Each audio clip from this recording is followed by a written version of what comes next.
তো যে ঘটনা বলবো সেটা বরিশালের একটি জায়গা, নামটি বলছি না।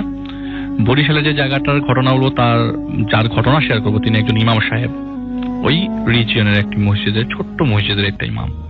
তার বয়স তখন 45 বছর হবে, এবং এটা আজ থেকে প্রায় 27 বছর আগের ঘটনা, 1989 সাল। হয়তো লাইফ চেঞ্জিং ঘটনা বলতে পারেন। এবং ওই ইমাম সাহেবের এলাকায় খুব নাম ছিল, ডাক ছিল, এবং কারোর সাথে 7-5-এ উনি ছিলেন না। সবসময় খুব ভদ্র একটা লাইফ লিড করতো, এবং বলে না যে বাড়ির মাঝখান দিয়ে হেঁটে যায় ইমাম সাহেবরা, উনি যেটা করতেন না। উনি সবসময় মেইন রাস্তা দিয়ে হেঁটে যেতেন, সেজন্য ওনার সুনামও সবচেয়ে বেশি ছিল। তো পাড়ায় পাড়ায় লোকজন, বিভিন্ন গ্রাম টু গ্রাম লোকজন তাকে খুব পছন্দ করত, কারণ তার ব্যবহার, কারণ তার সততা, আর উনি বিচারে ছিলেন পটু। এদিকে পাল্লা ভারী থাকবে, সেদিকেই পাল্লা, মানে ইনফ্লুয়েন্স ছিল না কারো দ্বারা। খুবই সৎ একজন মানুষ ছিলেন আর কি। ছিলেন কেন, এটার কারণও আমি সবার লাস্টে সবাইকে জানাবো। তো যে ঘটনাটা বলি ওনার, উনি তো নর্মালি বিচার করতেন। তো একদিন একটা বিচারে তাকে যেতে হবে, তার বাড়ি থেকে প্রায় 20 মাইল দূরে। তো রাস্তাটা এরকম যে আপনাকে হেঁটে যেতে হবে অর্ধেক পথ, বাকি পথ নৌকা, এপার ওপার মিলিয়ে। তো সেই দিন ওনার বাসা থেকে খুব প্রেসার আসছিল যে যেতে বারণ করছিলেন তার ওয়াইফ, কারণ তার ছেলের শরীর খুব খারাপ ছিল, এবং তার ছেলেটা ছিল 14 বছর বয়স, আজমত নাম ছিল, আজমত আলী। তো ছেলের শরীর এতটাই খারাপ ছিল যে ছেড়ে আসতেও পারছিলেন না, কিন্তু বিচারটা ছিল তার বন্ধুর ছেলের বিচার ছিল। তো পরিচিত যেহেতু, তাকে যেতেই হতো। তো বাসার সবাইকে মানিয়ে, নিজেকে মানিয়ে তিনি রওনা দেন ওই জায়গার উদ্দেশ্যে বিচার করতে। তো ফজরের নামাজ পড়ে, বাড়িতে মসজিদে নামাজ পড়িয়ে তিনি রওনা দেন, এবং মসজিদে একজনকে দায়িত্ব দিয়ে যান নামাজ পড়ানোর জন্য বাকিরা বক্তের। আচ্ছা। তো সে একটা পর্যায়ে যখন হেঁটে নৌকা পার হয়ে ওই জায়গায় পৌঁছান, তো পৌঁছাতে দুপুর 2টা বেজে যায়। জোহরের নামাজ শেষ করে বিচার শুরু করেন, এবং বিচার শেষ হতে মাগরিবের আজান দিয়ে ফেলে। তো মাঝখানে একটু বলে রাখি রাসেল ভাই, উনি যখন বিচার শুরু করেন তখন একজনকে বলেছিলেন যে আমার তো যেতে যেতে মাগরিবের পর হয়ে যাবে, তা আমাকে ওই বাড়ির অতটুক পর্যন্ত আগাই দিস। কিন্তু বিচার যখন শেষ হলো, বিচার শেষ হওয়ার পরে ওই লোকটাকে আর খুঁজে পাওয়া যায়নি, মানে ওইখান থেকে হয়তো সে কোনো কাজে চলে গেছে। তো আল্লাহর নাম নিয়ে সে চিন্তা করলেন যে যাক, এখন রাস্তা হাঁটা দেখি, চোখ করার নেই, আর ওনার যে রাস্তায় উনি যাবেন সেই রাস্তায় আসারও লোক নাই কেউ, যে ওনার সাথে কথা বলতে বলতে বা একা রাস্তা দিয়ে রাসেল ভাই মাগরিবের পরে অন্ধকার হয়ে গেছে অলমোস্ট। রাস্তা দিয়ে হেঁটে যাওয়াটা কেমন না, তো অনেক দূর, নিজের বাড়ি থেকে অনেক দূর, কাছাকাছি নিজের বাড়ি হলে একটা কথা ছিল। তো রাস্তায় হাঁটছে প্রায় ঘন্টা খানেক, হাতে কোনো ঘড়িও ছিল না, এবং আনফরচুনেটলি বাড়ি থেকে কোনো টর্চ লাইটও সে আনতে পারেন নাই। তো যতটুকু আলো, গ্রামের মানুষ তো গ্রামের আলোর পথে অন্ধকারেই অনেকে হাঁটে, অনেকে অন্ধকারেই অনেককে চেনে। তো হাঁটতে হাঁটতে প্রায় ঘন্টা খানেক হাঁটার পর তিনি শুনতে লাগলেন আশেপাশ থেকে এশার আজান পড়ছে। তো এশার আজান পড়ছে যে এখন উনি নিয়ত করলেন যে আমি এখন এশার নামাজটা না পড়ে আগাবো না, এখন আশেপাশে মসজিদ খোঁজার পালা। হঠাৎ করে সামনে একজন লোক পেলেন। তার ভাষ্য মতে লোকটার হাইট কমপক্ষে 6 ফিট হবে, এবং লোকটাকে সে জিজ্ঞেস করলেন যে এখানে কি আশেপাশে কোনো মসজিদ আছে কিনা। লোকটা একটা রাস্তা দেখাই দিল যে আপনি সোজা যে ডানে বাঁয়ে একটা মোচড় নিলেই সামনে একটা মসজিদ পাবেন, খুব বেশি বড় মসজিদ না, ছোট মসজিদ, আপনি ওই মসজিদে নামাজ পড়তে পারেন। তো সে কি করলো, ওই রাস্তা দেখে বিসমিল্লাহ বলে ওই রাস্তা দিয়ে হাঁটা শুরু করলো। অচানা একজন মানুষের কথা শুনে হাঁটছে, তো তার কাছে রীতিমতো একটু ভয়ই লাগছে যে আসলে হাঁটছি, কোন রাস্তা দিয়ে হাঁটছি। ইভেন রাস্তার মাঝখানে যাওয়ার পথে তার মনে হলো আমি যদি এখন ব্যাক করি আমি আর চিনবো না, মানে আমার কারো হেল্প লাগবে। তো তিনি কি করলেন, ওই মসজিদ খুঁজছে। তো উনি যতই ভিতরে ঢুকছে ততই আস্তে আস্তে আজানের শব্দটা ক্ষীণ হতে থাকলো, যে তিনি মনে করছেন যে আমি ভিতরে ঢুকছি, হয়তো বা এখন মসজিদের থেকে আরো দূরে সরে গেছি। তো হঠাৎ করে একজন মহিলাকে দেখলেন উনি। তো মহিলাকে দেখলেন, মহিলা গোয়াল ঘর থেকে ঘরের ভিতরে ঢুকবে এমন সময় এক মহিলাকে জিজ্ঞেস করলেন যে আপা এখানে আশেপাশে কোনো মসজিদ আছে কিনা। তো মহিলা তাকে বলল আপনি তো একটু ঘোরা রাস্তায় চলে আসছেন, আপনি পিছনে যে টার্ন নিলে মসজিদ পাবেন, একটু হাঁটতে হবে 3-4 মিনিট। তো উনি বললেন যে ঠিক আছে। তো উনি হেঁটে একটু সামনে আগানোর পর দেখলেন যে আরো গভীরে ঢুকে গেছেন, এবং মোটামুটি তার রাস্তার মনে নাই যে সে কিভাবে এসছেন, অন্ধকার। তো একটু পরে যখন সামনে যিনি দেখলেন একটা মসজিদ, ওনার কথায় এমন মসজিদ আমি কখনো দেখি নাই। এরকম মসজিদ আমার এই ৪৫ বছরের লাইফে এই এলাকায় আছে তো পরের কথা, আমি বাংলাদেশে কোথাও আছে বলে মনে করি না। এত সুন্দর মসজিদ, এত সুন্দর মসজিদ, এটার অজুখানাও এত সুন্দর। আমি ভেতরে ঢুকবো কি ঢুকবো না, এক পর্যায়ে তিনি ডিসিশন নেন না নামাজ তো পড়তেই হবে। তো এই মসজিদে হঠাৎ করে আজান পড়া শুরু হলো, তিনি ডিসিশন নিলেন না ঢুকবেন, এবং তার ভাষ্য মতে এটা সৌদির কোনো বাদশাহী বানিয়ে দিয়ে গেছে। কিন্তু আসলে এরকম মসজিদ ওইখানে যদি থাকতো তাহলে ওনার ফ্রেন্ডরা, ওনার পরিচিত লোকজন সবাই জিকির করতো যে এখানে একটা মসজিদ আছে সুন্দর, কিন্তু এরকম কোনো মসজিদের কথাও সে কখনো শোনে নাই। তা আমি জিজ্ঞেস করলাম যে চাচা, আপনি যে মসজিদটা দেখছেন, সেই মসজিদটা সম্বন্ধে আপনার ধারণা কি? লোক দুইটা তো হলে কি ভুল বললো? তো উনি আমাকে বললেন যে আরে ধুর মিয়া, আমি তো এক্সপিরিয়েন্স, তাই না নাকি? আমি তো জানি কে মানুষ কে খারাপ, কে ভালো কে মানুষ, কে মন্দ, কে মানুষ না, এটা তো অ্যাটলিস্ট বুঝি। তো তার কথাটা একটু ডিফারেন্ট ভাবেই আমি নেই, যে অ্যাটলিস্ট সে অনেক কিছু জানে, অনেক কিছু বোঝে। সেই মসজিদে সে বললে যে ঘটনা শোনেন। তো সে যখন বলল মসজিদের ভেতরে আমি যখন ঢুকলাম, ঢোকার পরে এত সুগন্ধ, এত সুন্দর আলো মসজিদে, ওই বাতি কিনবে আমাদের মসজিদে মনে হয় বাতির দামের মসজিদ, আমি যে মসজিদে নামাজ পড়াই। এত সুন্দর মসজিদ, এত সুন্দর আলো। আমি কি করলাম, এত ঠান্ডা এই গরমের মধ্যে আমি সারা শরীর ভেবে আমার ঘাম পড়ছে, আমি মসজিদে ঢোকার পর আমার সব ক্লান্তি দূর হয়ে গেল, আমি বসে পড়লাম। তিনি তখন চিন্তা করলেন যে একটু রেস্ট নিয়ে সুন্নতের নামাজ পড়বেন। তো তার সুন্নতের নামাজ পর্যন্ত মসজিদে একটা কাকপক্ষী ঢোকে না, একজন মুয়াজ্জিন ছিলেন, কিন্তু তার শরীর, তার মাথা কিছুই দেখা যাচ্ছে না, কিন্তু আজান পড়েছে তার সামনে। যে একজন অবয়ব দেখতে পাচ্ছে, উনি আজান দিচ্ছেন, আজান শেষ হলো, উনি বিশ্রাম নিলেন কিছুক্ষণ, 5 থেকে 10 মিনিট, এরপরে সে সুন্নতের নামাজ পড়লেন। রাসেল ভাই, সুন্নতের নামাজও তার পড়া শেষ করতে ইচ্ছা করছে না, তার এত আরাম লাগছে। সে যখন সুন্নত শেষ করলেন, হঠাৎ করে মানে ফরজ নামাজের প্রিপারেশন নেবেন, কেউ নাই তো তখন নিজের নামাজ পড়তে হবে, কেউ তো নাই, কাউকে তো পাচ্ছে না উনি, তাহলে নিজেরই ফরজ নামাজটা পড়ে ফেলতে হবে। এই চিন্তা করতে করতে রাসেল ভাই পুরা মসজিদ জুড়ে অনেকগুলা মানুষ ঢুকলো। কিছু জিনিস আমি হিন্ট দিই, গ্রামের মসজিদে রাসেল ভাই রাত 8টা মানে অনেক রাত, আর সেই সময় ঈশার ওয়াক্তের জামাতে এক কাতার পুরা হয় না, কমপ্লিট এক কাতার নর্মালি পুরা হয় না গ্রামের মসজিদ। আমি নিজেও দেখছি এখনকার সময় যখনই তার সুন্নত শেষে ফরজ শুরু করবে, মসজিদে দলে দলে মানুষ ঢুকলো, সবারই কাপড় সেম, সবারই চেহারা সেম, সবাই দাঁড়িয়ে গেল কাতারে। কি আশ্চর্য রকম তার সাথে ঘটছে। সে বলছে যে যাই হোক, জীবিত আছি এই তো অনেক বেশি, আমি তো জানি আমার ভিতরে রূহ আছে, যাক ওনাদের সাথে নামাজটাই পড়ি, নামাজই তো পড়বো, মসজিদ তো আল্লাহর ঘর। তো তাকে ইশারায় লোকজন দেখিয়ে দিল আপনিই জামাত পড়ান। তো সে যখন জামাত পড়ালো, আমি নামাজ যে শেষ করছি, কেন নামাজ শেষ হলো এটা বারবার আক্ষেপ লাগছিল, কিন্তু বাড়ির দিকে মনটা পড়ে আছে যে আমার ছেলেটার শরীর খুবই খারাপ, আমাকে যেতে হবে বাড়িতে। তো সে নামাজ শেষ করে ভেতরের নামাজ পড়ে বের হবে, এমন সময় লোকজন তাকে আঁকড়ে ধরলো। সবাই মনে করছে যে তাকে হার্ম করছে, না, আঁকড়ে ধরলো, তাকে খেয়ে যেতে বলছে সবাই, রাতের খাওয়াটা তাদের সাথে খেয়ে যেতে।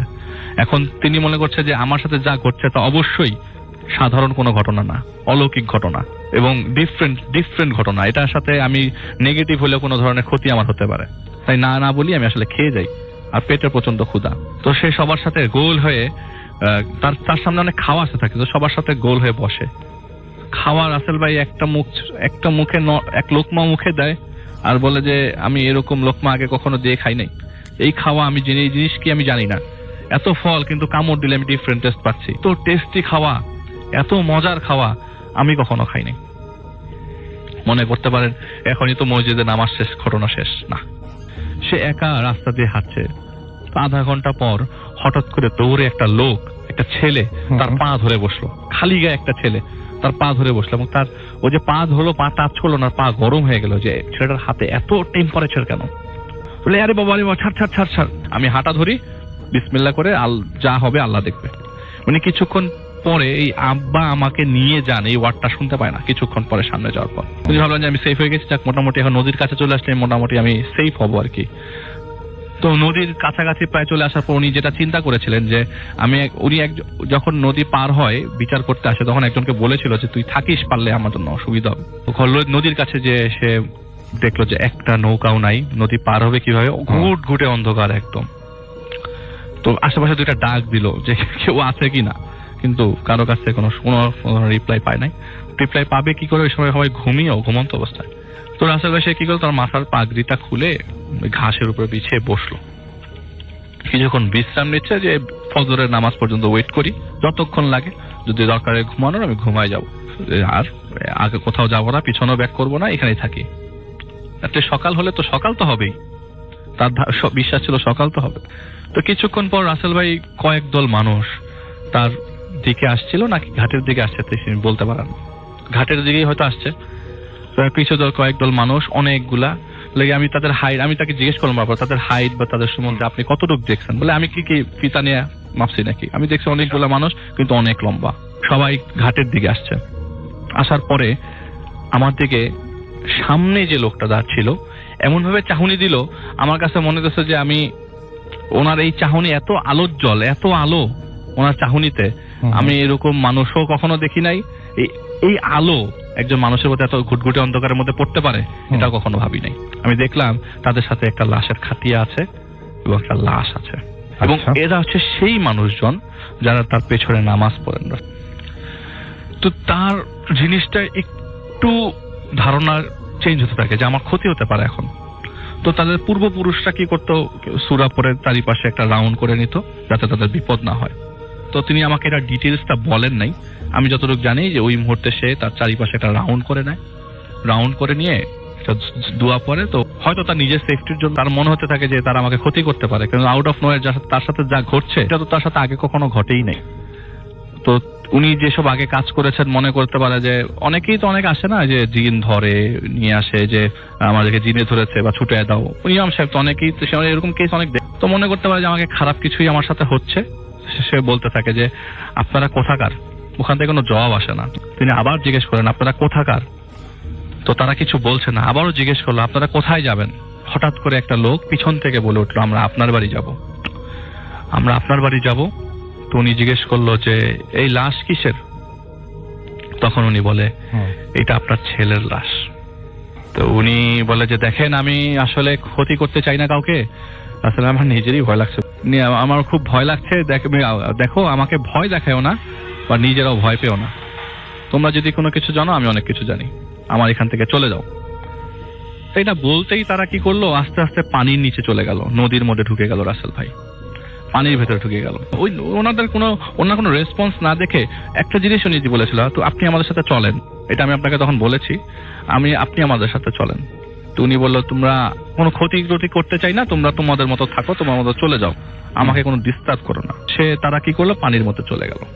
আর আলী হাসান সাহেব যে ইমাম সাহেবের ঘটনা বলছে, সে তার মতো বসে রইল। ফজরের আজান দিল, ফজরের আজান যখন পড়ে গেল তিনি তার ওই যেটার উপরে বসেছিলেন সেটার উপরেই নামাজ আদায় করলেন, কারণ তিনি আর মসজিদ খোঁজার রিস্ক নিলেন।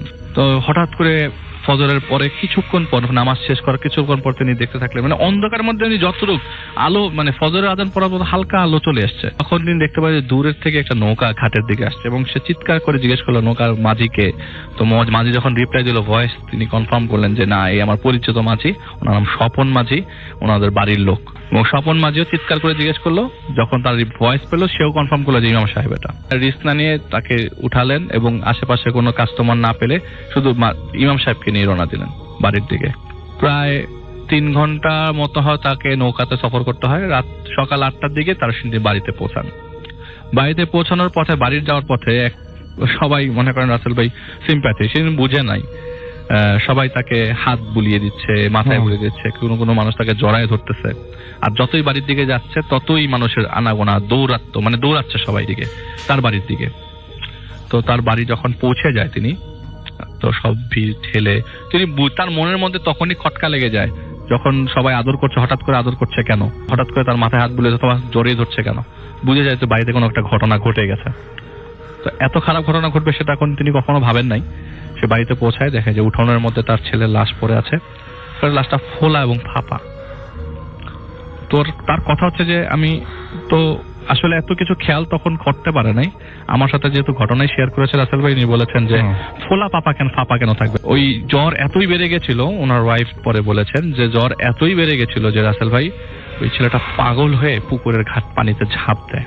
ছেলেটা যে সাঁতার পারে না তা না, 14 বছরের ছেলে। এবং ফজরের যখন আজান দিবে তার কিছুক্ষণ আগে ডুব দেয় এবং তার নিজের আপন চাচাতো ভাই তাকে ডুব দিয়ে আনতে যায়। ছেলের লাশটা পুরা পুকুরটা খুঁজে পায় না, 3-4 জন মিলে নামে, পুকুরটা খুঁজে পায় না। কিন্তু ফজরের নামাজ পড়া শেষ, যখন আজান দেওয়া শেষ, নামাজ পড়া শেষ, ফজরের নামাজের শেষ হওয়ার প্রায় 10 থেকে 15 মিনিট পর আস্তে করে লাশটা ভেসে ওঠে। তো পরে লাশটা উঠানো হয়। তো বুঝতেই পারছিল যে আসলে তাদের ধারণা লাশটা তো মাটির নিচে ঢুকে গেছিল, খুঁজে পায় নাই। কারণ পানির নিচে তো কতক্ষণ থাকা যাবে আসলে ভাই, তাও কতদিন আগের ঘটনা। অনেকেই নামে পানিতে, কেউ খুঁজে পায় না। বাঁশ নিয়ে নামে, অনেকেই নামে, কেউ খুঁজে পায় না।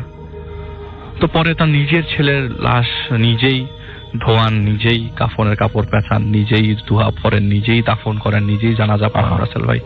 এবং সে খালি ইন্টারকানেক্ট করলেন যে আমাকে যে বলেছিল, আমি জিনিসটা একটু মিলানোর চেষ্টা করি, উনি জিনিসটা একটু মিলিয়েছিলেন যে আমাকে যে বলেছিল চল আমাদের সাথে, তাহলে আমি কি তাদের সাথে গেলেই পারতাম, কি আমি গেলেই মরতাম?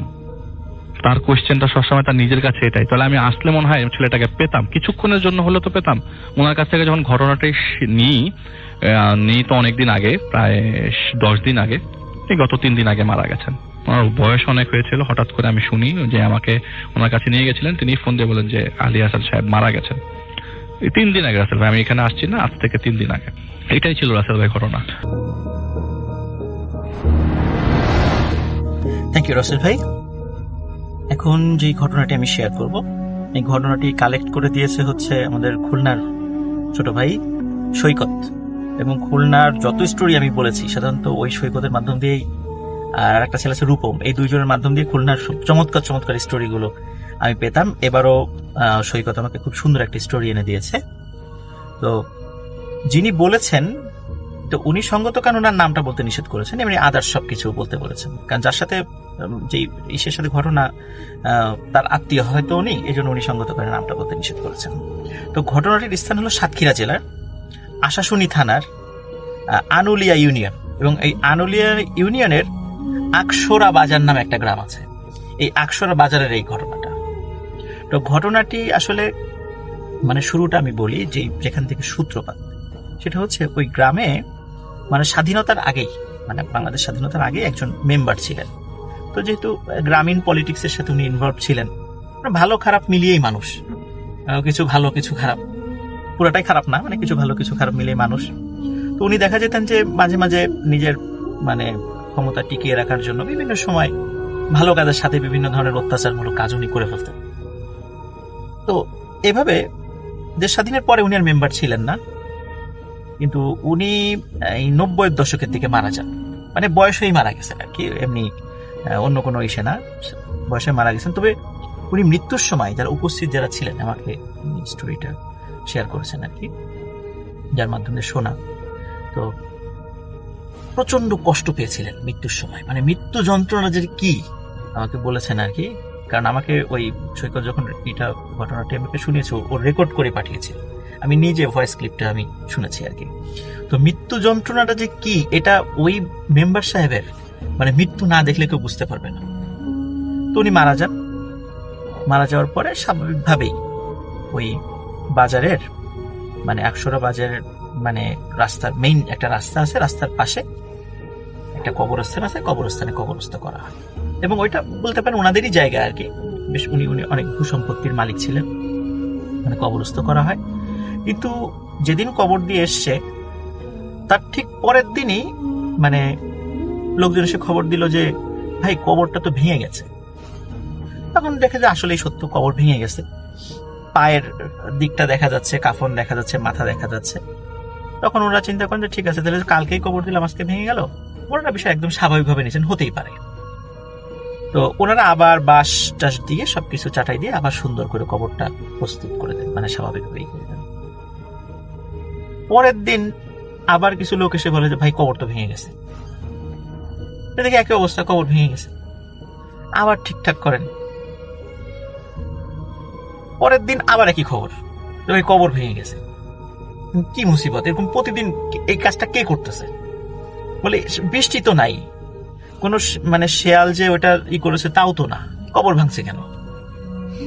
এখন চিন্তা করেন না, বারবার যেহেতু ভাঙছে, অলরেডি 3 দিন হয়ে গেছে, 3-4 দিন হয়ে গেছে, দিকে শরীরেও পচন ধরে গেছে। এখন চিন্তা করেন না, এইভাবে আমরা এখন আর ওইটা না করি, এখন যেখানে ভেঙে গেছে আমরা মাটি দিয়ে দিই, মানে মাটি দিয়ে পূর্ণ করে দিই, তাহলে ভাঙলেও হয়তো বা এরকম হবে না। তো ওনারা মাটি দিয়ে পূর্ণ করে দেন যতটুকু যেখানে যেখানে ছিল আর কি সেখানে, তাহলে এখন আর ভাঙবে না, ওই চিন্তা করে চলে আসে। পরে একই ঘটনা, যে ভাই কবর ভেঙে গেছে, মানে অবাক ব্যাপার, মাটি তো দিয়ে আসছে, এখন তো মানে কবর তো ভাঙার কোনো কথাই নেই, ভিতরে তো আর ফাঁকা জায়গা নেই, যে দেখে আসলে একই অবস্থা ওরকম। উনি চিন্তা করেন নিশ্চয়ই এটা কোনো, যেহেতু মাটি দেওয়ার পরে কবর ভাঙছে, নিশ্চয়ই ওনার সাথে শত্রুতা ছিল, এমন কোন লোক ইচ্ছা করে এই কাজটা করছে। তখন ওনারা চিন্তা করে পাহারা বসায়, যে কবর আবার ঠিক করে পাহারা বসায়। দেখে যে কিছুই না, পাহারাদাররা যখন একটু মানে কোনো কারণে একটু অচেতন হয়ে গেছে বা সকাল হয়ে গেছে, বাসায় চলে গেছে, কিন্তু যখনই ওখানে কোনো লোক না থাকে পরে এসে দেখে কবর ভেঙে গেছে। এই ধরনের ঘটনা কন্টিনিউয়াস হচ্ছিল। এখন চিন্তা করেন যে এটা কেউ নিশ্চয়ই করতেছে, এটা ধরতে হবে। এখন ধরার তো কোনো উপায় নাই, চিন্তা করে আসলে কে করছে ওটা সন্দেহ লাগে, যে আসলে এটা কি মানুষের কাজ না কিভাবে কি হচ্ছে এটা তো বুঝতে পারছি না। তখন ওনারা কি করে, কবরটা পরের দিন আবার ঠিক করে চতুর্দিকে এমন ভাবে কিছু মানে হালকা মাটি দিয়ে রাখে যে ওখানে যে কারো মানে পা পড়লে একটা ছাপ সৃষ্টি হবে। তখন ওইভাবে দিয়ে চলে আসেন, বলে আজকে আর কারো পাহারা থাকার দরকার নাই, যদি কোনো মানুষ এই কাজ করে আমরা বুঝতে পারবো, কারণ কাছে এসেই তো ভাঙবে। মোটামুটি কবরের চতুর্দিকে 10-20-15 হাত দিয়ে এরকম হালকা মাটি দিয়ে রেখেছে, যাতে পা পড়লেই ওখানে ছাপ পড়ে যায়, যেই আসুক না কেন। পরের দিন রাসেল ভাই ঘটনা একই, কিন্তু কোনো মানুষের পায়ের ছাপ নাই, কোনো পশু পাখির পায়েরও ছাপ নেই, কবর ভেঙে গেছে। তখন বলে যে আসলে ওখানকার যে স্থানীয় আলেমরা বলে না, এটা কোনো মানুষের কাজ না, এটা অন্য কোনো কারণে হচ্ছে। তো ওনার যারা সন্তানরা ছিল বলে তোমরা তোমার বাবার জন্য বেশি করে একটু দান খয়রাত করো, দোয়া করো, আশা করি সমস্যাটার সমাধান হবে।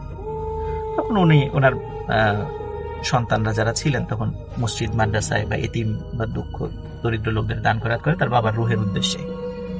তারপর রাসেল ভাই এই ঘটনার ঘটেনি, মানে এটা শেষ, কবর ভাঙার একদম স্বাভাবিক হয়ে যায়। ওনারা কবরের চারদিকে একটু পাকা করে দেন, এটা এখনো আছে সেটা। কিন্তু এই ঘটনার পরে নতুন করে একটা ঘটনার আবির্ভাব হওয়া শুরু হয়। তো যিনি মানে যার সাথে ফার্স্ট এই ঘটনাটা ঘটে সেটা হচ্ছে, ওনার নাম হচ্ছে জামাল। তো জামালের কাজ ছিল রাতের বেলা, উনি যেহেতু সাতক্ষীরা ওইদিকে তো আপনার ওই যে সুন্দরবনের কাছাকাছি, তো মাছ টাছ ওনারা ধরেন। উনি কি করেন যে সারাদিন মাছ ধরে মোটামুটি গভীর রাত পর্যন্ত মাছ ধরে এসে বাসায় সকাল মানে রাতের বেলা বাসায় এসে ঘুমান, সকালবেলা বাজারে গিয়ে আবার মাছ বিক্রি করেন। এটা ওনার প্রতিদিনের কাজ ছিল। তা উনি এরকম মাছের ঝুড়িতে মাছ নিয়ে মাথায় করে আসছিলেন। তো ওই যে বাজারটা, যে কবরস্থানের দিকে যাওয়ার সময় হঠাৎ করে গম করে একটা আওয়াজ হয়, গম করে। মানে অনেক সময় দেখা যাচ্ছে যে কোনো একটা বইয়ের বস্তা যদি আমরা ফ্লোরের উপর হঠাৎ করে ফেলি, ধম করে একটা আওয়াজ হয়, যেটা ঠিক ওই রকম আওয়াজ, ধম করে একটা আওয়াজ হয়। স্বাভাবিকভাবে উনি আওয়াজটা শুনেন, কিন্তু মনে করছে হয়তো স্বাভাবিক কিছু। হঠাৎ করে দেখে যে ওই আপনার রাস্তার পাশেই একটা অন্ধকারের মধ্যে লুঙ্গি পরা এবং গেঞ্জি পরা, গেঞ্জিটা কেমন আসলে আমরা বলে বুঝবেন, সেটা হলো ওই যে স্যান্ডো গেঞ্জি, কিন্তু ওই যে আমরা যেমন টি শার্টের মতো কিছু স্যান্ডো গেঞ্জি আছে না, ওরকম পাতলা গেঞ্জি, এগুলো গ্রামের লোকজন অনেক পরে থাকেন এটা। তো ওরকম গেঞ্জি পরা একজন লোক বলছে, এই জামাল নাকি? তখন উনি বলছে, হ্যাঁ কাকা। বলে মাছ কেমন পাইলি? বলে হ্যাঁ আলহামদুলিল্লাহ ভালোই পেয়েছি মাছ।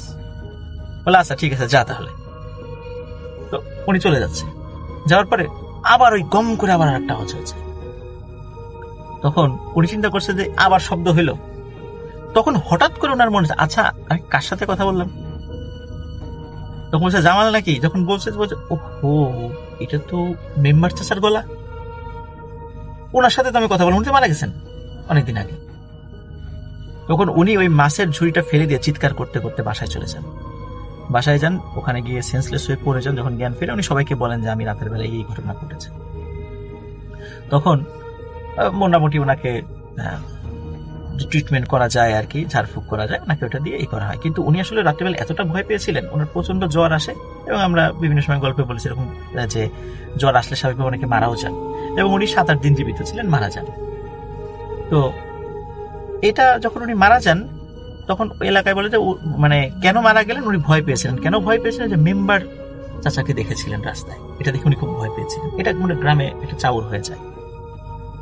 তো এরপরে আব্দুর রহমান নামক একজন ব্যক্তি আছে, উনি মাছের করেন না, নর্মালি ওই বাজারে ওনার দোকান আছে।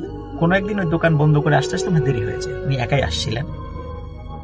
উনি আসার সময় হঠাৎ করে একটা ওই যে ঠিক ওরকম বম করে একটা আওয়াজ হয়।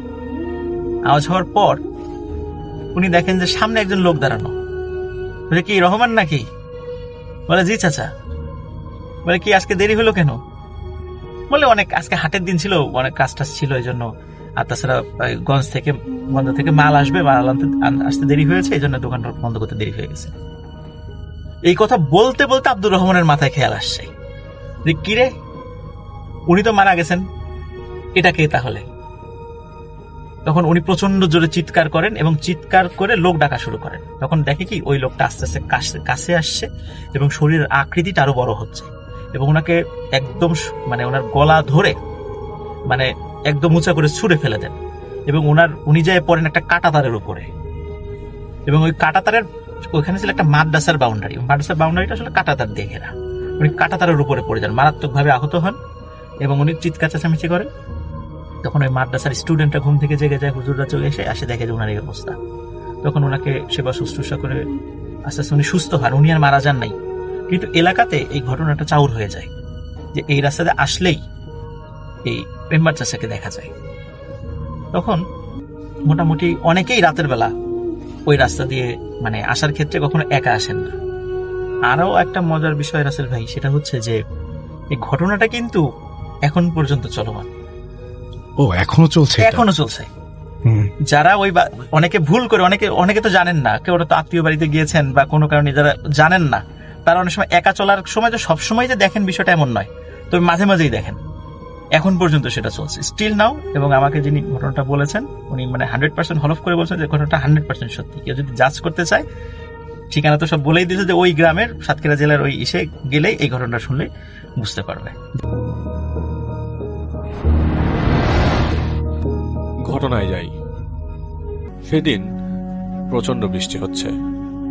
জামিল সাহেব, যার ঘটনা বলছি, ব্রাহ্মণবাড়িয়া ট্রেন স্টেশনের একজন স্টেশন ম্যানেজার।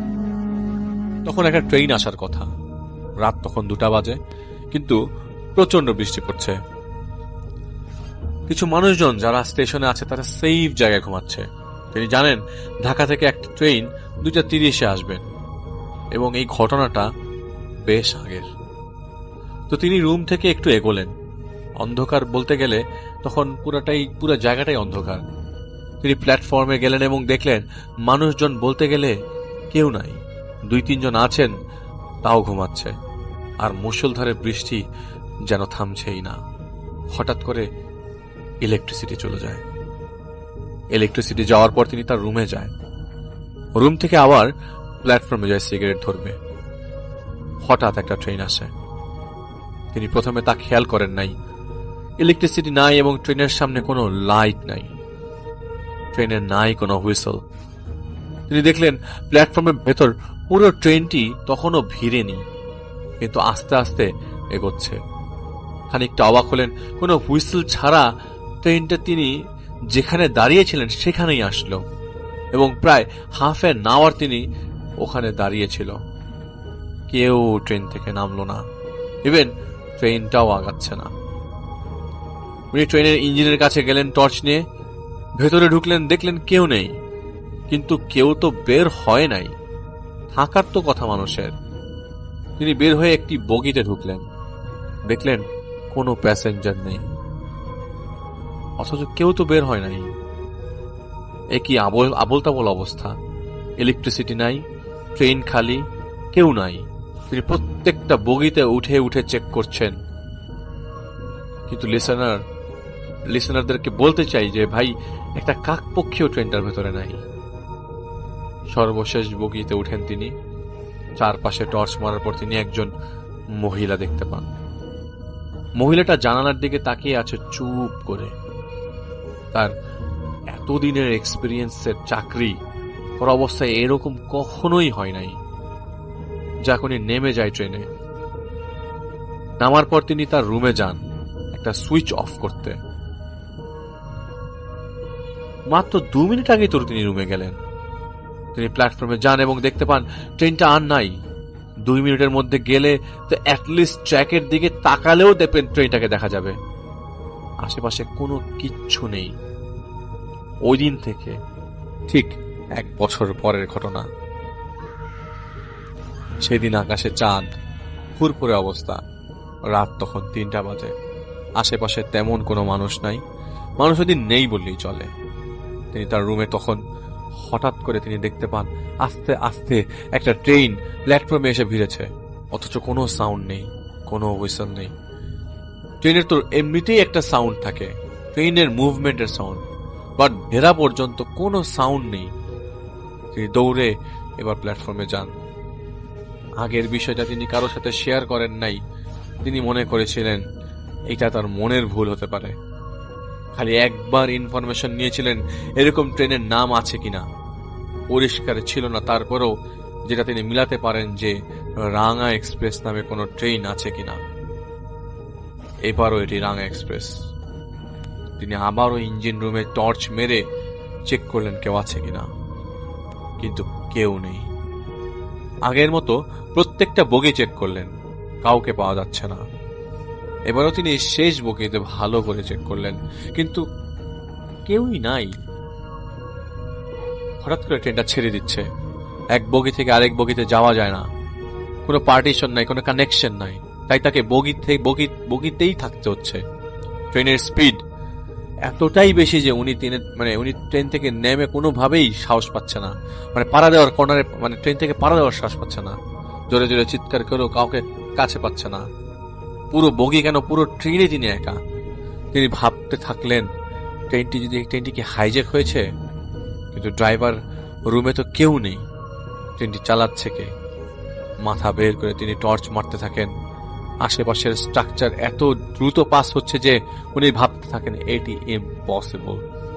এত ফাস্টেস্ট ট্রেন বাংলাদেশে নেই, এটা তো ফাস্টেস্ট ট্রেন না। আউট অফ নোওয়্যার তিনি দেখলেন বগি লাইনচ্যুত হয়ে গেল। শেষ বগিতে থাকাতে তার রক্ষা।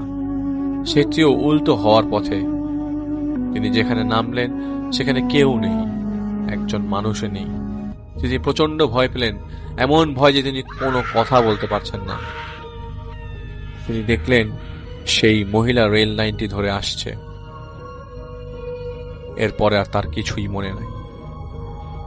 এরপরে যখন তার ঘুম ভাঙে তিনি তার রুমে তার নিজেকে খুঁজে পান। তার সাথে কি হলো, কিভাবে হলো, তিনি কিছুই জানেন না। পরবর্তী সময় তিনি একজনের কাছে যান, জিজ্ঞেস করেন যে তিনি এই ট্রেন স্টেশনে কি চাকরি করবেন কি করবেন না, এরকম জিনিস কি তিনি বারবার দেখতে থাকবেন। তাকে এরকম অবস্থায়, এরকম বিব্রত অবস্থায় আগে কখনো ওইখানকার তার বন্ধু বান্ধব, আত্মীয় স্বজন কেউই দেখে নাই। যাই হোক, তিনি পরবর্তী সময় জানতে পারেন যে এইটি তাকে নিছকই ভয় দেখানোর কারণে হয়েছে, এবং পরবর্তীতে তিনি তার নিজের প্রোটেকশন হিসাবে কিছু প্রোটেকশন নেন একজনের কাছ থেকে। এরপর থেকে তিনি কিছু দেখেননি, কিন্তু এরকমভাবে রাত জেগে কখনো ডিউটিও করেন। এটা ছিল আমার ঘটনা।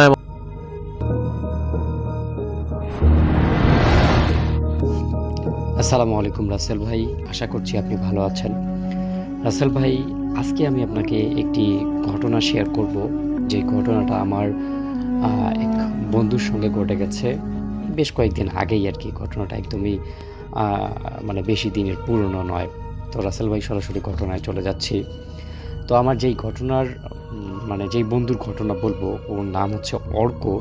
সে হচ্ছে পড়াশোনা করার জন্য শহরের একটা এলাকায় পুরনো একটা কম ভাড়ায় ফ্ল্যাট খুঁজে পেয়েছিল। ফ্ল্যাটটা বেশ বড়, কিন্তু কেমন যেন চারপাশটা স্যাঁতস্যাঁতে আর থমথমে ভাব ছিল আশেপাশের আর কি। সবচেয়ে অদ্ভুত যে বিষয়টা ছিল সেটা হচ্ছে ড্রয়িং রুমের দেয়ালে বসানো বিশাল পুরনো কাঠের ফ্রেমের একটা আয়না। বাড়িওয়ালা স্পষ্ট করে বলে দিয়েছিল সব করতে পারেন, কিন্তু এই আয়নাটা কখনো সরাবেন না বা এটা কখনো ঢেকে রাখবেন না। এটাই ছিল বাড়িওয়ালার শর্ত। তো এটা শুনে অর্ক বেশ খানিকটা অবাক হয়ে যায় এবং সে ভাবে যে বাপরে, এই আয়নার ভিতরে আবার কি আছে। যাই হোক, অর্ক সেই বাসাটা ভাড়া নেয় এবং বেশ কয়েকদিন স্বাভাবিকভাবেই সব কিছু চলতেছিল। কিন্তু বিপত্তিটা ঘটে সপ্তাহের শেষের দিকে। অর্ক খেয়াল করলো গভীর রাতে যখন সে ড্রয়িং রুমে পার হয়ে ওয়াশরুমের দিকে যায়, ঠিক তখনই আয়নাটার সামনে গেলেই তার পিঠের চামড়া কেমন যেন একটা শিরশিরে ওঠে। মনে হয় কেউ যেন খুব মনোযোগ দিয়ে তাকে দেখছে। অন্য কোথাও কোনো সমস্যা নেই, কিন্তু যখনই সে রাত্রের বেলাতে এই আয়নাটাকে ওভারটেক করে তখনই তার এরকম অদ্ভুত কিছু ফিলিংস আর কি হয়। সে প্রথম ভাবে যে হয়তো এটা তার মনের ভুল, বা এই ফ্ল্যাটটাতে একাই থাকতেছে এই জন্য তাকে এই বিষয়টা এরকম লাগে আর কি। কিন্তু সে ধীরে ধীরে একটু এই বিষয়টা নিয়ে গবেষণা করার চেষ্টা করলো এবং দেখলো যে না, ঠিক তেমন কিছুই নেই। এবং পরবর্তী সময় সে কলেজে গিয়ে আমাদের কলেজের আরও যারা যদি কেউ থাকতে চায় আর কি মেসে, তাদের সঙ্গে যোগাযোগ করে। কিন্তু আসলে নতুন বাসা আর কেউ তেমন পাচ্ছেও না আর কি কাউকে সেই বাসাটায় ওঠার জন্য। আর অন্যদিকে তার এই যে রাত্রের বেলাতে এই যে আয়নাটার মধ্যে যে রকম অদ্ভুত ঘটনা, এই ঘটনাগুলো তার মনটাকে বেশ খানিকটা ভয় শুরু করে দেয়। এবং একদিন আসলে একটা ধাক্কা লাগলো তার ঘটনায়। দেখলো যে সে রাত 2:45 একটা দৃশ্য, সেই দৃশ্যটার কথা আসলে আমাকে এমনভাবে সে বলেছে যে এই ভয়টা আসলে নিয়ে আপনাকে রাসেল ভাই বোঝাতে পারছি না, তারপরে বলছি।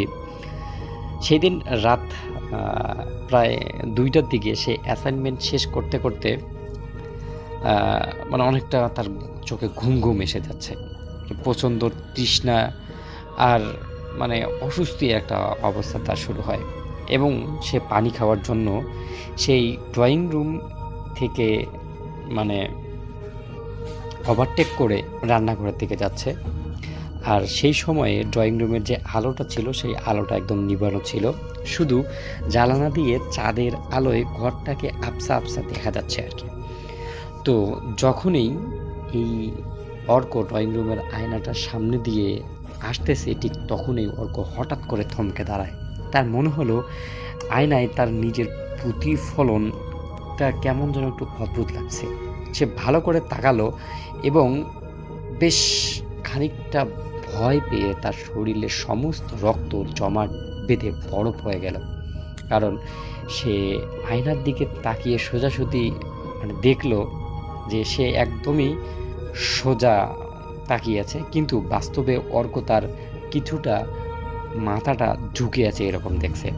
আর সবথেকে ভয়ানক ব্যাপারটা হচ্ছে আয়নার ভিতরের অবয়বটা অর্কর দিকে তাকিয়ে খুব স্থিরভাবে একটা ক্রুশাল হাসি হাসছিল, অথচ অর্ক নিজের মুখে কোনো হাসি ছিল না বা তেমন কোনো অঙ্গভঙ্গিমায় ছিল না অর্কর। সম্পূর্ণই ভিন্ন রকমের একটা ছায়া আয়নার ভিতর থেকে ভেসে আসছে। এরপর ভয়ে অর্কর গলা শুকিয়ে কাঠ হয়ে গেল, সে চিৎকার করার ক্ষমতাও হারিয়ে ফেলেছে এমন একটা অবস্থা। সে এক পা পিছিয়ে যাওয়ার চেষ্টা করতেই দেখলো আয়নার ভিতরে সেই ছায়াটা অর্কর নড়াচড়া একদম হুবহু নকল করছে। উল্টো সেটা আস্তে আস্তে আয়নার ভিতরের দিক থেকে সামনের দিকে এগিয়ে আসছে।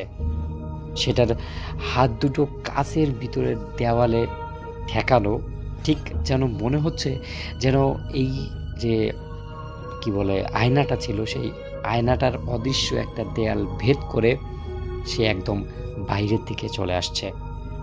এমন একটা অবস্থায় অর্ক আসলে কি করবে কি না করবে কোনো কিছুই সে বুঝতে পারছে না। এবং সে সেই রাতটা কোনোভাবে আর কি কাটিয়ে দেয় এবং পরদিন সকালে আসলে আমাদের সঙ্গে সে বিষয়টাকে শেয়ার করে এবং সে গত রাত্রের যে ঘটনাটা ছিল সেই ঘটনাটা সম্পূর্ণ আমাদেরকে খুলে বলে। এবং আমরা সবাই তার ফ্ল্যাটে যাই। ফ্ল্যাটে গিয়ে তার জিনিসপত্র যেগুলো আছে সেগুলো আমরা গুছিয়ে নিয়ে দিনের আলোতেই ঘরটা একদম স্বাভাবিক লাগতেছিল। আমরা যে গোছানোর সময় তেমন আমাদের কোনো কিছুই মনে হচ্ছিল না, কিন্তু যখন সে ড্রয়িং রুমের আয়নার সামনে দাঁড়ালো তখন তার বুকটা আবারও কেঁপে উঠল। সে দেখলো আয়নায় কোনো ফাটল ছিল না, কিন্তু কাছের দিকের মাঝখানের ভিতরের দিকে দুটো হাত যে ছিল সেই হাত দুটো স্পষ্ট একটা ফাটার চিহ্ন দেখা গিয়েছিল। এটা আসলে দেখার পর অর্ক সহ তার যে আমাদের যে বন্ধু সব ছিল, আমরা আর সেখানে এক মুহূর্ত দাঁড়াইনি। আমরা সরাসরি ওই জিনিসপত্রগুলো নিয়ে বাড়িওয়ালার কাছে গিয়ে বলি যে আসলে সে এই রুমে থাকবে না এবং পরবর্তী সময় সে ওই ফ্ল্যাটটা ছেড়ে দেয়। তো রাসেল ভাই, এই ঘটনাটা আসলে আপনার কাছে কেমন লাগলো জানি না, কিন্তু আমার কাছে ঘটনাটা বেশ ইন্টারেস্টিং এবং ভয়ানক লেগেছে বলে আপনার সঙ্গে শেয়ার করলাম। যদি ঘটনাটা ভালো লাগে তাহলে অবশ্যই শেয়ার করবেন।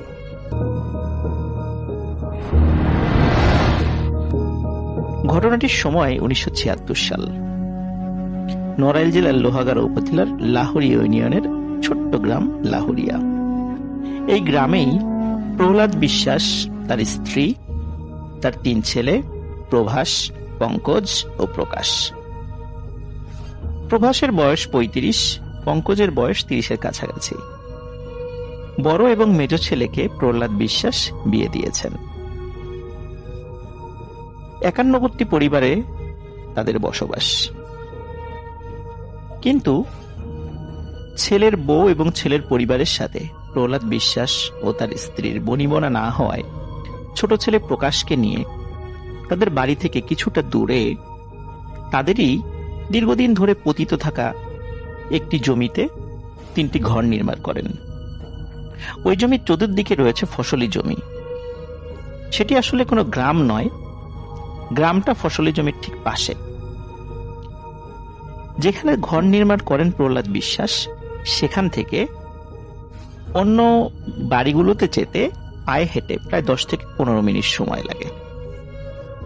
বলতে পারেন যে ওই চতুর্দিকে ফসলি জমি, মাঝখানে একটি ভিটা, সেখানে প্রহ্লাদ বিশ্বাস, তার স্ত্রী এবং তার সন্তানকে নিয়ে একটি মাত্র পরিবার সেখানে বসবাস করে।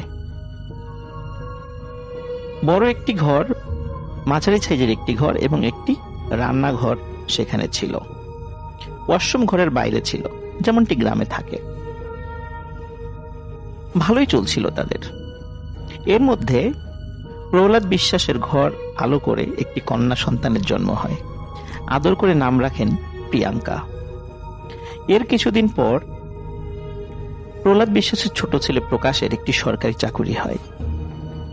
পোস্টিং হয়ে যায় খুলনা শহরে। চাকরি পাওয়ার মাসখানেক পর ছোট ছেলের বিয়ে দেন প্রহ্লাদ বিশ্বাস। বউকে মা বাবার কাছে রেখেই ছোট ছেলে প্রকাশ চলে যায় আবার তার কর্মস্থল খুলনায়। প্রহ্লাদ বিশ্বাস, তার স্ত্রী কন্যা প্রিয়াঙ্কা ও প্রকাশের স্ত্রী কল্যাণী, এই 4 জন বড় ঘরটায় থাকতেন। প্রকাশ বাড়ি আসলেই শুধু কল্যাণীকে নিয়ে অন্য ঘরটাতে থাকতেন। সাল 1979। 76 সাল থেকে 79 সাল পর্যন্ত তেমন কোনো সমস্যাই তারা সেখানে ফেস করেনি। কিন্তু 79 সাল, বাংলা 1386 সালের 23শে ভাদ্র, এই রাতেই ঘটে এক ভয়ানক ঘটনা। গ্রামবাসী গভীর রাতে প্রহ্লাদ বিশ্বাসের বড় ঘরটায় দাউ দাউ করে আগুন জ্বলতে দেখে। গ্রামবাসী আগুন নেভাতে ছুটে গেলেও ততক্ষণে সব শেষ। গ্রামবাসী দেখে ঘরের মধ্যে বীভৎসভাবে পুড়ে যাওয়া 4টি লাশ পড়ে আছে। বড় ঘরটি ছাড়া বাকি ঘরগুলো অক্ষত ছিল। সকালে পুলিশ আসে, লাশগুলো পোস্টমর্টেমের জন্য নিয়ে যায়। খবর পেয়ে খুলনা থেকে ছুটে আসে প্রকাশ। মা, বাবা, বোন ও প্রাণপ্রিয় স্ত্রীকে হারিয়ে শোকে স্তব্ধ হয়ে পড়ে প্রকাশ। আত্মীয় স্বজনরা সান্ত্বনা দিতে থাকে। এর মধ্যে ঘটনা নতুন দিকে মোড় নেয়। যখন লাশের ময়না তদন্ত হয়, ময়না তদন্তে দেখা যায় আগুনে পোড়ার আগেই এই 4 জনকে হত্যা করা হয়। সন্দেহের তীর চলে যায় প্রকাশের বড় 2 ভাই প্রভাস ও পঙ্কজের দিকে। যেহেতু তাদের সাথে কলহের জেরেই প্রকাশের বাবা প্রহ্লাদ বিশ্বাস ও তার মা, তারা চলে এসেছিল এই নির্জন এলাকায়। পুলিশ প্রভাস ও পঙ্কজকে ধরে নিয়ে যায় সেই দিনই। এদিকে পোস্টমর্টেম থেকে লাশগুলো ফেরত এনে লাশকে দাহ করা হয় প্রকাশের বাসার পাশেই। এদিকে 24 ভাদ্র রাতে প্রকাশ বাড়িতেই ছিল, যেই ঘরে ছুটিতে বাড়ি আসলে তার স্ত্রীকে নিয়ে থাকত। গত কয়েকটি দিন প্রকাশকে আশেপাশের লোকজন কেউ দেখেনি। 4-5 দিন পর প্রকাশের বাড়ির কাছে খেতে কাজ করতে আসা মানুষরা বিকট দুর্গন্ধ পায়। দুর্গন্ধের উৎস খুঁজতে খুঁজতে চলে আসে প্রকাশের ঘরটির কাছে। তারা বুঝতে পারে এই ঘরটি থেকেই দুর্গন্ধ আসছে, কিন্তু ঘরটি ভেতর থেকে বন্ধ। দরজায় কড়া নেড়ে কোনো সাড়া শব্দ না পেয়ে তারা ভেঙে ফেলে দরজা। দরজা ভেঙেই তারা দেখে প্রকাশের পচে ফুলে যাওয়া দুর্গন্ধময় লাশ। লাশটি ঘরের মধ্যেই পড়েছিল। তাড়াতাড়ি পুলিশকে খবর দেওয়া হয়। পুলিশ এসে লাশ ময়নাতদন্তের জন্য পাঠিয়ে দেয়। এবারও ময়নাতদন্তে দেখা যায় প্রকাশকে ঘরের মধ্যেই শ্বাসরোধ করে হত্যা করা হয়েছে, কিন্তু ঘরের দরজা তো ভেতর থেকে বন্ধ ছিল। ঘরের মেঝে সহ অন্য কোনো স্থানে এমন কোনো আলামত নেই যা দেখে বোঝা যায় খুনি বাইরে থেকে এসেছে বা খুন করে সে পালিয়ে গেছে। পুলিশ দুটি ময়নাতদন্তেই অদ্ভুত এক ব্যাপার খুঁজে পায়। এদেরকে যে মেরেছে তার হাত ও হাতের আঙ্গুল অস্বাভাবিক রকমের বড়, কিন্তু প্রভাস এবং পঙ্কজ তো পুলিশ হেফাজতে। তাহলে প্রকাশকে কে খুন করলো? অনেক তদন্ত করেও পুলিশ কোনো কুলকিনারা করতে পারে না। কিন্তু প্রভাস ও পঙ্কজও নিজেদেরকে নির্দোষ প্রমাণ করতে পারে না। তাই বিচারিক আদালতে প্রভাসের 12 বছর এবং পঙ্কজের 10 বছরের সাজা হয়। কিন্তু আসল রহস্য থেকে যায় অমীমাংসিত। এই রহস্যের কিনারা পেতে আমাদেরকে যেতে হবে আরো দূরে। প্রিয় শ্রোতা, 23 ভাদ্র লাহোরিয়া গ্রামবাসীর কাছে এক ভয়ানক তারিখ। কারণ 1979 সালে গভীর রাতে এই ভয়ানক ঘটনা প্রতি বছর তাদেরকে স্মরণ করিয়ে দেয়। কারণ প্রতি বছর 23 ভাদ্র প্রহ্লাদ বিশ্বাসের ওই ভিটায় দাউ দাউ করে আগুন জ্বলতে দেখত গ্রামের মানুষ। তাই গ্রামের মানুষ ওই ভিটা সহ আশেপাশের কিছু এলাকার নাম দেয় পোড়াবাড়ি, যা এখনো এই নামেই পরিচিত। সাল 1982। লাহোরিয়া গ্রামের মধ্যবয়সী এক লোকের নাম আনোয়ার মোল্লা, পেশা কৃষিকাজ। বর্ষাকালে বিস্তীর্ণ এলাকায় পানির নিচে তলিয়ে গেলে পুরো বর্ষাকাল একরকম বেকার হয়ে থাকে সে। তখন জাল দিয়ে মাছ ধরে বিক্রি করে কোনো মতে বেঁচে থাকার চেষ্টায় লিপ্ত থাকেন তিনি। খুলনা থেকে তার 2 চাচাতো ভাই রিপন মিয়া ও মুসা মিয়া আনোয়ার মোল্লার বাড়িতে বেড়াতে আসে। তাদের একজনের বয়স 25, অন্যজনের বয়স 21 থেকে 22। তারা আনোয়ার মোল্লাকে বলে, বর্ষাকালে এখানে হাঁসের খামার দিলে কেমন হয়? ডিম ফুটে বাচ্চা হলে সেগুলো খুলনায় নিয়ে বিক্রি করে দেব, ভালোই চাহিদা রয়েছে এগুলোর সেখানে। দিনে হাঁসের খামারের পরিচর্যা আর রাতে নৌকা নিয়ে 3 জন মাছ ধরবো, তাহলে ভালোই আয় হবে। আনোয়ার মোল্লার কাছে প্রস্তাবটা ভালোই লাগে। শুরু হয় তাদের পরিকল্পনা মাফিক কাজ। প্রতিদিন হাঁসের খামারের পরিচর্যা ও রাতে 3 জন নৌকা নিয়ে বের হয়ে যেত। তারা প্রতি রাতে এই লাহোরিয়া গ্রাম থেকে বর্ষাকালে প্রায় 5 কিলোমিটার দূর পর্যন্ত একটা ছোট্ট ব্রিজের কাছ পর্যন্ত মাছ ধরতে ধরতে যেত, আবার একই পথ দিয়ে মাছ ধরতে ধরতে ফেরত আসত। এক রাতে খাওয়া দাওয়া শেষে আনোয়ার মোল্লা চিন্তা করে আজ আর মাছ ধরতে যাবে না। কেন জানি তার ভালো লাগছিল না, মনও সায় দিচ্ছিল না। কিন্তু সেই রাতটি ছিল পূর্ণিমা। রিপন মিয়া এবং মুসা মিয়া আনোয়ার মোল্লাকে বলে, বড় ভাই, আজ যেহেতু পূর্ণিমা, আজ ভালোই মাছ ধরবে, চলো। কিন্তু আনোয়ার মিয়া কেন জানি আজ রাতে যেতে ইচ্ছা করছিল না। রিপন ও মোসামিয়ার আগ্রহে যেতে রাজি হলেও মনের ভেতর বারবার কে যেন বলছে, যাস না আনোয়ার, বিপদ হবে। কিন্তু তবু আনোয়ার মিয়া সাথে যায়। কিছু একটা মনে করার চেষ্টা করলেও তার মনে পড়ে না। পালাক্রমে তারা নৌকা চালাচ্ছে, মাছ ধরছে। মুসামিয়ার কথাই যেন সত্যি হয়, ভালোই মাছ ধরা পড়ছে জালে, সবাই বেজায় খুশি। এই খুশিতে আনোয়ার মিয়া ভয়ানক একটা বিষয় বেমালুম ভুলে যায়। রাত 1টার দিকে 5 কিলোমিটার দূরে সেই ছোট্ট ব্রিজের কাছে নৌকাটি পৌঁছায়, যে ব্রিজ পর্যন্ত প্রতিদিন তারা মাছ ধরতে ধরতে আসতো। যথারীতি তারা নৌকা ঘুরিয়ে আবার ফিরে যেতে চাইলে ব্রিজের উপর থেকে বয়স্ক এক মহিলার কান্না ও বিলাপের শব্দ তাদের কানে আসে। মুসামিয়া বলে, উপরে কে যেন কান্না করছে। রিপন মিয়া বলে, আমাদের দেখে কাজ নেই, আমরা চলে যাই। আনোয়ার মোল্লা বলে, বিপদে কাউকে একা ফেলে যেতে হয় না, তোরা উপরে যা, গিয়ে দেখ কি হয়েছে। রিপন ও মুসামিয়া উপরে গিয়ে দেখে এক মহিলা ব্রিজের পাশে বসে আছে, তার সামনে সাদা কাপড়ে মোড়ানো একটি লাশ। সেই লাশকে নিয়ে কান্নাকাটি করছে। মুসামিয়া মহিলাকে জিজ্ঞেস করে, কি হয়েছে? মহিলাটি বলে, আত্মীয় বাড়িতে বেড়াতে গিয়ে তার স্বামী হঠাৎ মারা যায়। তার আত্মীয় স্বজন এই জায়গা পর্যন্ত দিয়ে গেছে, তারপর তারা চলে গেছে। আমার বাড়ি লাহুরিয়া গ্রামের কাছে পোড়াবাড়ি এলাকায়। এখন আমি কিভাবে যাব এত রাতে এই লাশ নিয়ে? তখন মহিলাটি রিপন মিয়া এবং মুসামিয়াকে অনুরোধ করে তার স্বামীর লাশ সহ তাকে গ্রামে পৌঁছে দিতে। কিন্তু রিপন ও মুসামিয়া সরাসরি এই প্রস্তাবটি নাকচ করে দেয়, বলে আমরা নৌকায় কোনো লাশ উঠাই না। এই বলে তারা নিচে চলে যায়।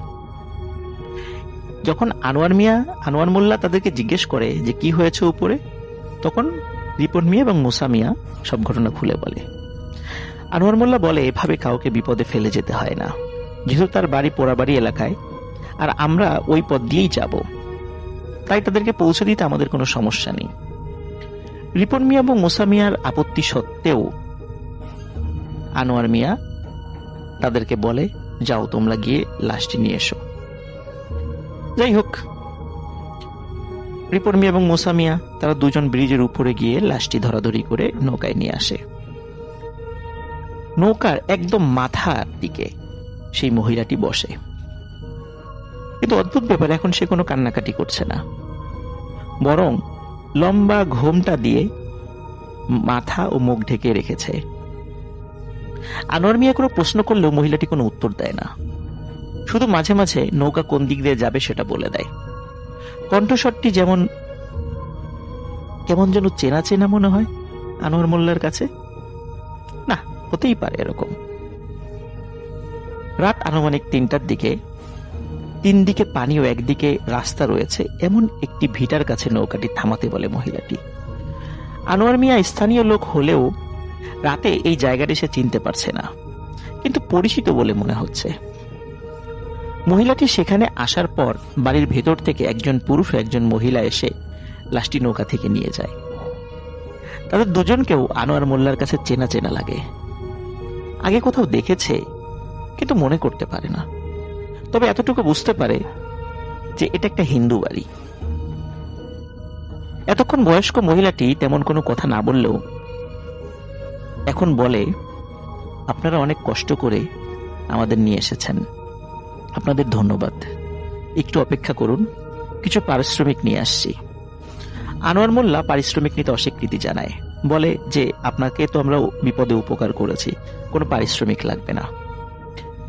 মহিলাটি আবারও পারিশ্রমিক দেওয়ার অনুরোধ করে, তখন রিপন ও মুসামিয়া সম্মতি জানায়। মহিলাটি টাকা নিয়ে আসার কথা বলে বাড়ির ভেতরে চলে যায়। 5 মিনিট, 10 মিনিট, 15 মিনিট, আধা ঘন্টা হয়ে যায়, কেউ বাড়ির থেকে বের হয়ে আসে না টাকা নিয়ে। আনোয়ার মোল্লা রিপন ও মুসামিয়াকে বলে, যেহেতু এটা মরা বাড়ি, সবাই শোকে কাতর, তাই হয়তো ভুলে গেছে টাকা নিয়ে আসার কথা, চল চলে যাই। কিন্তু রিপন মিয়া এবং মুসা মিয়া বলে, এত কষ্ট করে লাশ নিয়ে এলাম, টাকা ছাড়া যাব না। আনোয়ার তাদের দুজনকে গালমন্দ করে, কিন্তু আনোয়ার মোল্লা একটা ব্যাপার লক্ষ্য করে, বাড়ির ভেতরে কোনো সারা শব্দ নেই। রিপন মিয়া আনোয়ার মোল্লাকে বলে, চলো বড় ভাই, বাড়ির ভেতরে যাই। আনোয়ার মোল্লা প্রথমে যেতে রাজি না হলেও মুসা মিয়াকে নৌকায় বসিয়ে রেখে তারা দুজন বাড়ির ভেতরে যায়। বাড়িতে মোট 3টি ঘর তারা দেখতে পায়, একটি বড়, একটি মাঝারি ও একটি রান্নাঘর। বাড়ির কোথাও কোনো আলো জ্বলছে না, কোনো শব্দও নেই। এটা কি মরা বাড়ি হতে পারে? কেমন জানি খটকা লাগে আনোয়ার মোল্লা এবং রিপন মিয়ার কাছে। আনোয়ার মোল্লা এবং রিপন মিয়া মনে হয় যে বাড়ির পেছনে আলো জ্বলছে। তারা দুজনে বাড়ির পেছনে গিয়ে হতভম্ব হয়ে যায়। তারা দেখে দাউ দাউ করে একটি চিতা জ্বলছে, কিন্তু চিতায় লাশ নেই। লাশটি চিতার পাশে সাদা কাপড় দিয়ে ঢাকা। শরীরের শির দ্বারা বেয়ে এক ভয়ের অনুভূতি নেমে যায় তাদের দুজনের। রিপন মিয়া সাহস করে লাশের উপরের সাদা কাপড় সরিয়ে দেখে লাশটি কার। যখনই কাপড় সরিয়েছে, সাথে সাথে চিৎকার করে ওঠে রিপন, বলে, বড় ভাই, এ তো সেই মহিলার লাশ যে আমাদের সাথে তার স্বামীর লাশ নিয়ে আসলো। আনোয়ার মোল্লা দেখে, আরে এ তো প্রহ্লাদ বিশ্বাসের বউ, সে তো 1979 সালেই মরে গেছে। আনোয়ার তখনই বুঝতে পারে আজ 23শে ভাদ্র, সেই ভয়াল রাত। এই রাতটির কথাই তার বারবার মনে আসার চেষ্টা করছিল, সে মনে নিয়ে আসার, কিন্তু মনে করতে পারছিল না। আনোয়ার মিয়া বুঝতে পারে ভয়াবহ বিপদে পড়েছে তারা। চিৎকার দিয়ে আনোয়ার মোল্লা ও রিপন দেয় দৌড়। নৌকার কাছে এসে দেখে মুসা মিয়া নেই। কি ব্যাপার, মুসা মিয়া কোথায় গেল? তারা দেখে নৌকার পাশে পানির মধ্যে মুসা মিয়া উপুর হয়ে পড়ে আছে। তারা বুঝতে পারে মুসা মিয়া আর পৃথিবীতে নেই। আনোয়ার মোল্লা এবং রিপন মিয়া দুজনেই বাড়ির পাশের রাস্তা ধরে দৌড় দিলেও রিপন মিয়া আনোয়ারের পেছনে পড়ে যায়। আনোয়ার মোল্লা এলাকার লোক হওয়ার কারণে অনেক রাস্তাঘাট তার চেনা ছিল। আনোয়ার মোল্লা পাশের গ্রামের এক বাড়ির উঠোনে চিৎকার দিয়ে হুমড়ি খেয়ে পড়ে। বাড়ির লোকজন আনোয়ার মোল্লার আত্মচিৎকারে জেগে ওঠে। সবাই বের হয়ে আসে। আনোয়ার মোল্লা সব ঘটনা খুলে বলে। আশেপাশের আরো যে বাড়িঘর ছিল সেখান থেকেও কিছু লোক এসে জড়ো হয়। সবাই বলে, আনোয়ার, তুমি জানো না আজ 23শে ভাদ্র? এমন ভুল তুমি কিভাবে করলে? যাই হোক, ভুল হবার তো হয়ে গেছে, এখন তো আর কিছু করার নেই। কেউ হারিকেন, কেউ মশাল, কেউ বা টর্চ লাইট নিয়ে রিপন মিয়া ও মুসা মিয়াকে খুঁজতে বের হয়। রিপন মিয়াকে একটি মাঠের মধ্যে অচেতন অবস্থায় পাওয়া যায়। তাকে উদ্ধার করে একটি বাড়িতে আনা হয়। অপরদিকে গ্রামের লোকজন সাহস করে সেই পোড়া ভিটায় গিয়ে দেখে সেখানে শুধু ঝোপঝাড়, কোনো ঘর বাড়ি নেই। কিন্তু ভিটার পাশে একটি নৌকা রয়েছে, আর এই নৌকার পাশেই মুসা মিয়ার লাশ উপুর হয়ে পানির মধ্যে পড়ে আছে।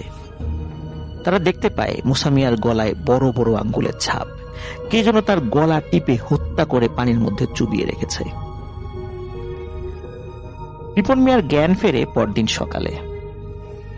তাকে যখন জিজ্ঞাসা করা হয় কি হয়েছিল, সে বলে গত রাত্রে সে যখন দৌড়াচ্ছিল তখন আনোয়ার মোল্লাকে সে হঠাৎ হারিয়ে ফেলে।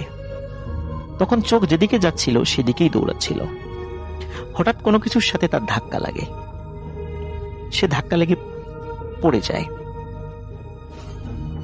কিন্তু যখন সে খেয়াল করে কিসের সাথে ধাক্কা লাগলো, তাকিয়ে দেখে একটু আগে সাদা কাপড়ের নিচে শুয়ে থাকা, লাশ হয়ে থাকা সেই মহিলাটি তার সামনে দাঁড়িয়ে। তারপর তার আর কিছু মনে নেই। রিপন মিয়া এতটাই ভয় পেয়েছিল যে তার শরীরের কাঁপুনি দিয়ে জ্বর আসে। প্রচন্ড জ্বরে ভুগতে ভুগতে মাত্র সপ্তাহখানেকের মধ্যেই রিপন মিয়া মারা যায়। প্রিয় শ্রোতা, আনোয়ার মোল্লা এখনো জীবিত আছে। এই ঘটনাটি আলামিন সরাসরি আনোয়ার মোল্লার কাছ থেকেই সংগ্রহ করেছে। পোড়াবাড়ির ওই ভিটায় এখনো দিনের বেলায় পারতপক্ষে মানুষ যায় না। এত ভৌতিক ঘটনা সেখানে ঘটত যে ভিটার আশেপাশের মানুষ নিজেদের খেতে ফসল ফলানোর জন্যও সহজে যেতে চাইতো না। প্রতি বছর 23শে ভাদ্র রাতে ওই ভিটায় আগুন জ্বলতে দেখত মানুষ। গ্রামের মানুষ বিভিন্ন সময় ওঝা কবিরাজ ডেকে ওই স্থানের সমস্যা সমাধান করতে চেষ্টা করে, কিন্তু তারা সবাই বলে এখানে বহুকাল আগে থেকেই ভয়ানক অশুভ শক্তির বসবাস রয়েছে। প্রহ্লাদ বিশ্বাস এখানে বাড়ি করার 3 বছরের মধ্যে তেমন কিছু টের পায়নি। পরিবারের সবাইকে নিয়ে এসে ভালোই ছিল, কন্যা সন্তান হয়, ছেলের চাকরি হয়, কেউ বুঝতেই পারেনি এখানে কোনো সমস্যা রয়েছে। ঠিক 3 বছর পর 23শে ভাদ্র রাতে 1979 সালে পরিবারের সবাইকে প্রথমে ওই অশুভ শক্তিরা হত্যা করে এবং পরে ঘরে আগুন জ্বালিয়ে দেয়। পরের রাতে প্রহ্লাদ বিশ্বাসের ছোট ছেলে প্রকাশকেও হত্যা করে এই অশুভ শক্তি। আনোয়ার মোল্লা লোভ করে নাই, তাই ওরা তার কোনো ক্ষতি করে নাই, কিন্তু রিপুন ও মুসা লোভ করেছিল, তাই তাদের এই পরিণতি। ওই অশুভ শক্তি ওই ওঝা কবিরাজদের কাছে যখন এসেছিল, ওই ওঝা কবিরাজরা যখন তাদেরকে হাজির করেছিল এই অশুভ শক্তি সমৃদ্ধ জিনদেরকে, এই জিনরা বলেছিল যেই এখানে আসবে তারই মৃত্যু নিশ্চিত। 2006 সাল পর্যন্ত প্রতি বছর 23শে ভাদ্র রাতে দাউ দাউ করে আগুন জ্বলা দেখত গ্রামবাসী। এটি ছিল একটি সাধারণ ঘটনা। 2006 সালে একজন কামেল আলেমের শরণাপন্ন হয় গ্রামের কিছু মুরব্বী। আলেমের কিছু ভক্ত জিন ছিল যারা ছিল নেককার। জিনগুলো আলেমের অনুরোধে সেই ভিটায় থাকা অশুভ শক্তির জিনগুলোকে অনুরোধ করে তারা যেন চলে যায়, কিন্তু সেই অশুভ শক্তির জিনেরা সেখান থেকে চলে যেতে অস্বীকৃতি জানায়। কিন্তু তারা এটা বলে তারা আর মানুষের স্বাভাবিক কাজে বাধা দেবে না, এবং তারা একটা প্রতিশ্রুতিও দেয়, তবে সন্ধ্যার পরে কেউ এই ভিটার আশেপাশে যেন না আসে, এটাও তারা বলে দেয়। তবে তারা যে মানুষের স্বাভাবিক কাজকর্ম করতে দেবে এই জন্য কিছু শর্ত আরোপ করে দেয়, যেমন একদম সাদা ধবধবে একটি ছাগল এই ভিটায় জবাই করে রেখে দিতে হবে, 1 মণ দুধ ও চালের পায়েস রান্না করে রেখে দিতে হবে, তাহলে তারা মানুষের কোনো কাজে আর বাধা দেবে না, কোনো সমস্যা সৃষ্টি করবে না। গ্রামবাসী আলেমের কাছ থেকে শর্তগুলো জেনে তা পূর্ণ করে। তাই 2006 সালের পর থেকে পোড়াবাড়ির ওই ভিটায় আর আগুন জ্বলতে দেখা যায় না। অদ্ভুত ব্যাপার হলো, ভিটার খুব কাছের জমিতে এখনো কোনো খাদ্যশস্য ফলে না। কোনো খাদ্যশস্য, ধান বা গম, ভুট্টা এগুলো লাগালেও সেগুলো হয় না। তবে কিছু অর্থকরী ফসল যেমন পাট বা এই টাইপের কোনো ফসল লাগালে সেটা ফললেও সেটা পরিমাণে খুব সামান্য। পোড়াবাড়িতে বিভিন্ন সময় আরো অনেক ঘটনা ঘটেছে। ঘটনাগুলো শুনতে আমাদের চ্যানেলের সাথে যুক্ত থাকুন, আমাদের চ্যানেলে সাবস্ক্রাইব করুন।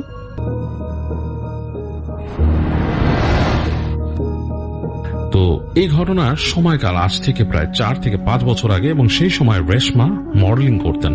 সে তখন কেবল এ-লেভেলস পাস করে বেরিয়েছে এবং তার দেখতে সে বেশ সুন্দরী ছিলেন এবং তিনি তার ইচ্ছা ছিল মডেল হওয়ার। তো যাই হোক, এই কারণে রেশমা বেশ ফটোশুট করতেন এবং তার অনেক পোর্টফোলিও বানানো লেগেছিল, কারণ অনেক ম্যাগাজিনের জন্য দেওয়া লাগতো। এছাড়াও তিনি র্যাম্পে এবং অন্যান্য মডেলিং এর যেসব সেক্টর আছে সেসব জায়গায় কাজে লাগানোর জন্য। তো যাই হোক, তো এরকমই একটা ফটো সেশনের সময় তার একজন ফটোগ্রাফারের সাথে অ্যাপয়েন্টমেন্ট পড়ে, এবং সেই অ্যাপয়েন্টমেন্টটা পড়ে রাত 9টার সময়, কারণ ফটোগ্রাফার ফ্রি ছিলেন না। তিনি রাত 9টায় তাকে সময় দেন এবং রাত 9টায় তাকে যেতে হয় ফটো তোলার জন্য। তো যেই জায়গাটা যেতে হয়, জায়গাটার নাম বলতে সে নিষেধ করেছে, আমিও সেটা বলবো না, এবং রেশমাও কিন্তু তার ছদ্মনাম। তো যাই হোক, রেশমা রাত 9টার সময় সেই লোকেশনে চলে যায় যেখানে তাকে ফটোশুট করতে যেতে হবে, এবং সে সাথে তার ফ্রেন্ডকে নিয়ে যায়, এবং বেশ নির্জন একটা জায়গা। ঢাকা শহরেরই কোনো একটা রেসিডেন্সিয়াল এলাকা, সেখানে বেশ নির্জন, এবং রেশমা যায় এবং যে দেখে যে রেশমার সাথে গাড়ি ছিল, গাড়িতে করেই যায় সেখানে। সে যে যখন সেখানে থেমে দেখে যে বেশ নির্জন, সে রেসিডেন্সিয়াল এলাকাটা এমনি নির্জন থাকে রাতের বেলা, এবং সেটা যেন নিউলি ডেভেলপ একটা এলাকা, মানে নতুন ডেভেলপ করা একটা রেসিডেন্সিয়াল এরিয়া, এবং খুব কোয়াইট, মানুষজন একদম নাই। তো যাই হোক, সেখানে রাত 9টার সময় বেশ কোয়াইট লাগছে রেশমার কাছে। সে তার ফ্রেন্ডকে বলে, শোন, কেমন লাগছে না যে হেঁটে ওখানে যেতে? তো বলে যে হ্যাঁ, বলে যে ঠিক আছে, বিল্ডিংটা আসলে আমি তো যাই না কত নম্বর বিল্ডিং, আচ্ছা চল আমরা হেঁটে যাই এখানে গাড়ি পার্ক করে। তো পার্ক করে তারা হেঁটে যায় এবং যে তারা সেই বিল্ডিংটা বের করে। তো যখন বিল্ডিংটা বের করে এবং যেখানে যাবে, সেখানে সেই বিল্ডিং এ ঢোকার আগেই তারা এন্ট্রেন্সের দিক থেকেই দেখে যে আসলে যে সেই যেই বিল্ডিং এর ঢুকবে সেটার যে নিচে যে অ্যাপার্টমেন্ট, সেই অ্যাপার্টমেন্টটাই কিন্তু অন্ধকার, সেখানে কোনো আলো নেই।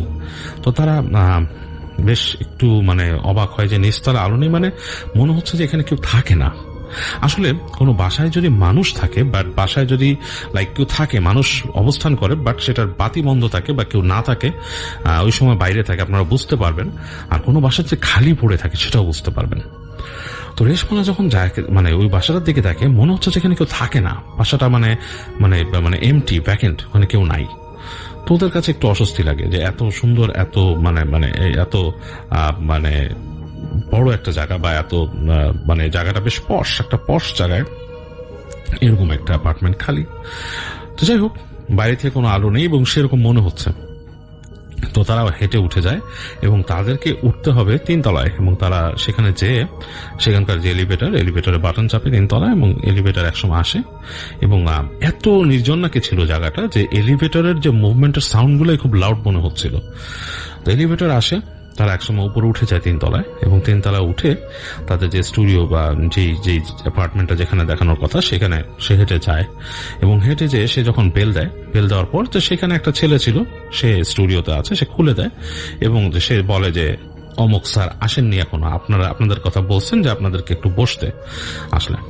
তো যাই হোক, রেশমা সেখানে ঢুকে স্টুডিওর যথারীতি যে সামনের রুমটা, এবং মানে বেশ এলোমেলো থাকে। আপনারা যারা ফটোশুট স্টুডিওতে গেছেন তারা আপনারা দেখেছেন যে সামনের যে মানে তাদের যদি সামনের কোনো এন্ট্রেন্স থাকে বা সামনে কোনো কাউন্টার থাকে, তারপর থেকে কিন্তু যে জায়গাটা এলোমেলো থাকে কেমন জানি। যাই হোক, তো ওখানে একটা ওয়েটিং রুমের মতো 2টা কাউচ আছে।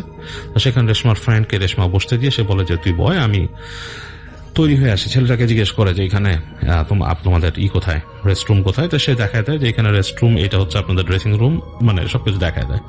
যাই হোক, রেশমা চিন্তা করে যে আমি আমার মতো আগে ড্রেসড আপ হয়নি, সে তার সাথে ব্যাগ নিয়ে আসছে এবং সে চলে যায় সেখানে। তো রেশমা সেখানে ড্রেসড আপ হয়ে মানে তার মতো সে রেডি হয়ে সে আসার পরও তখনও যে ফটোগ্রাফার তিনি আসেননি।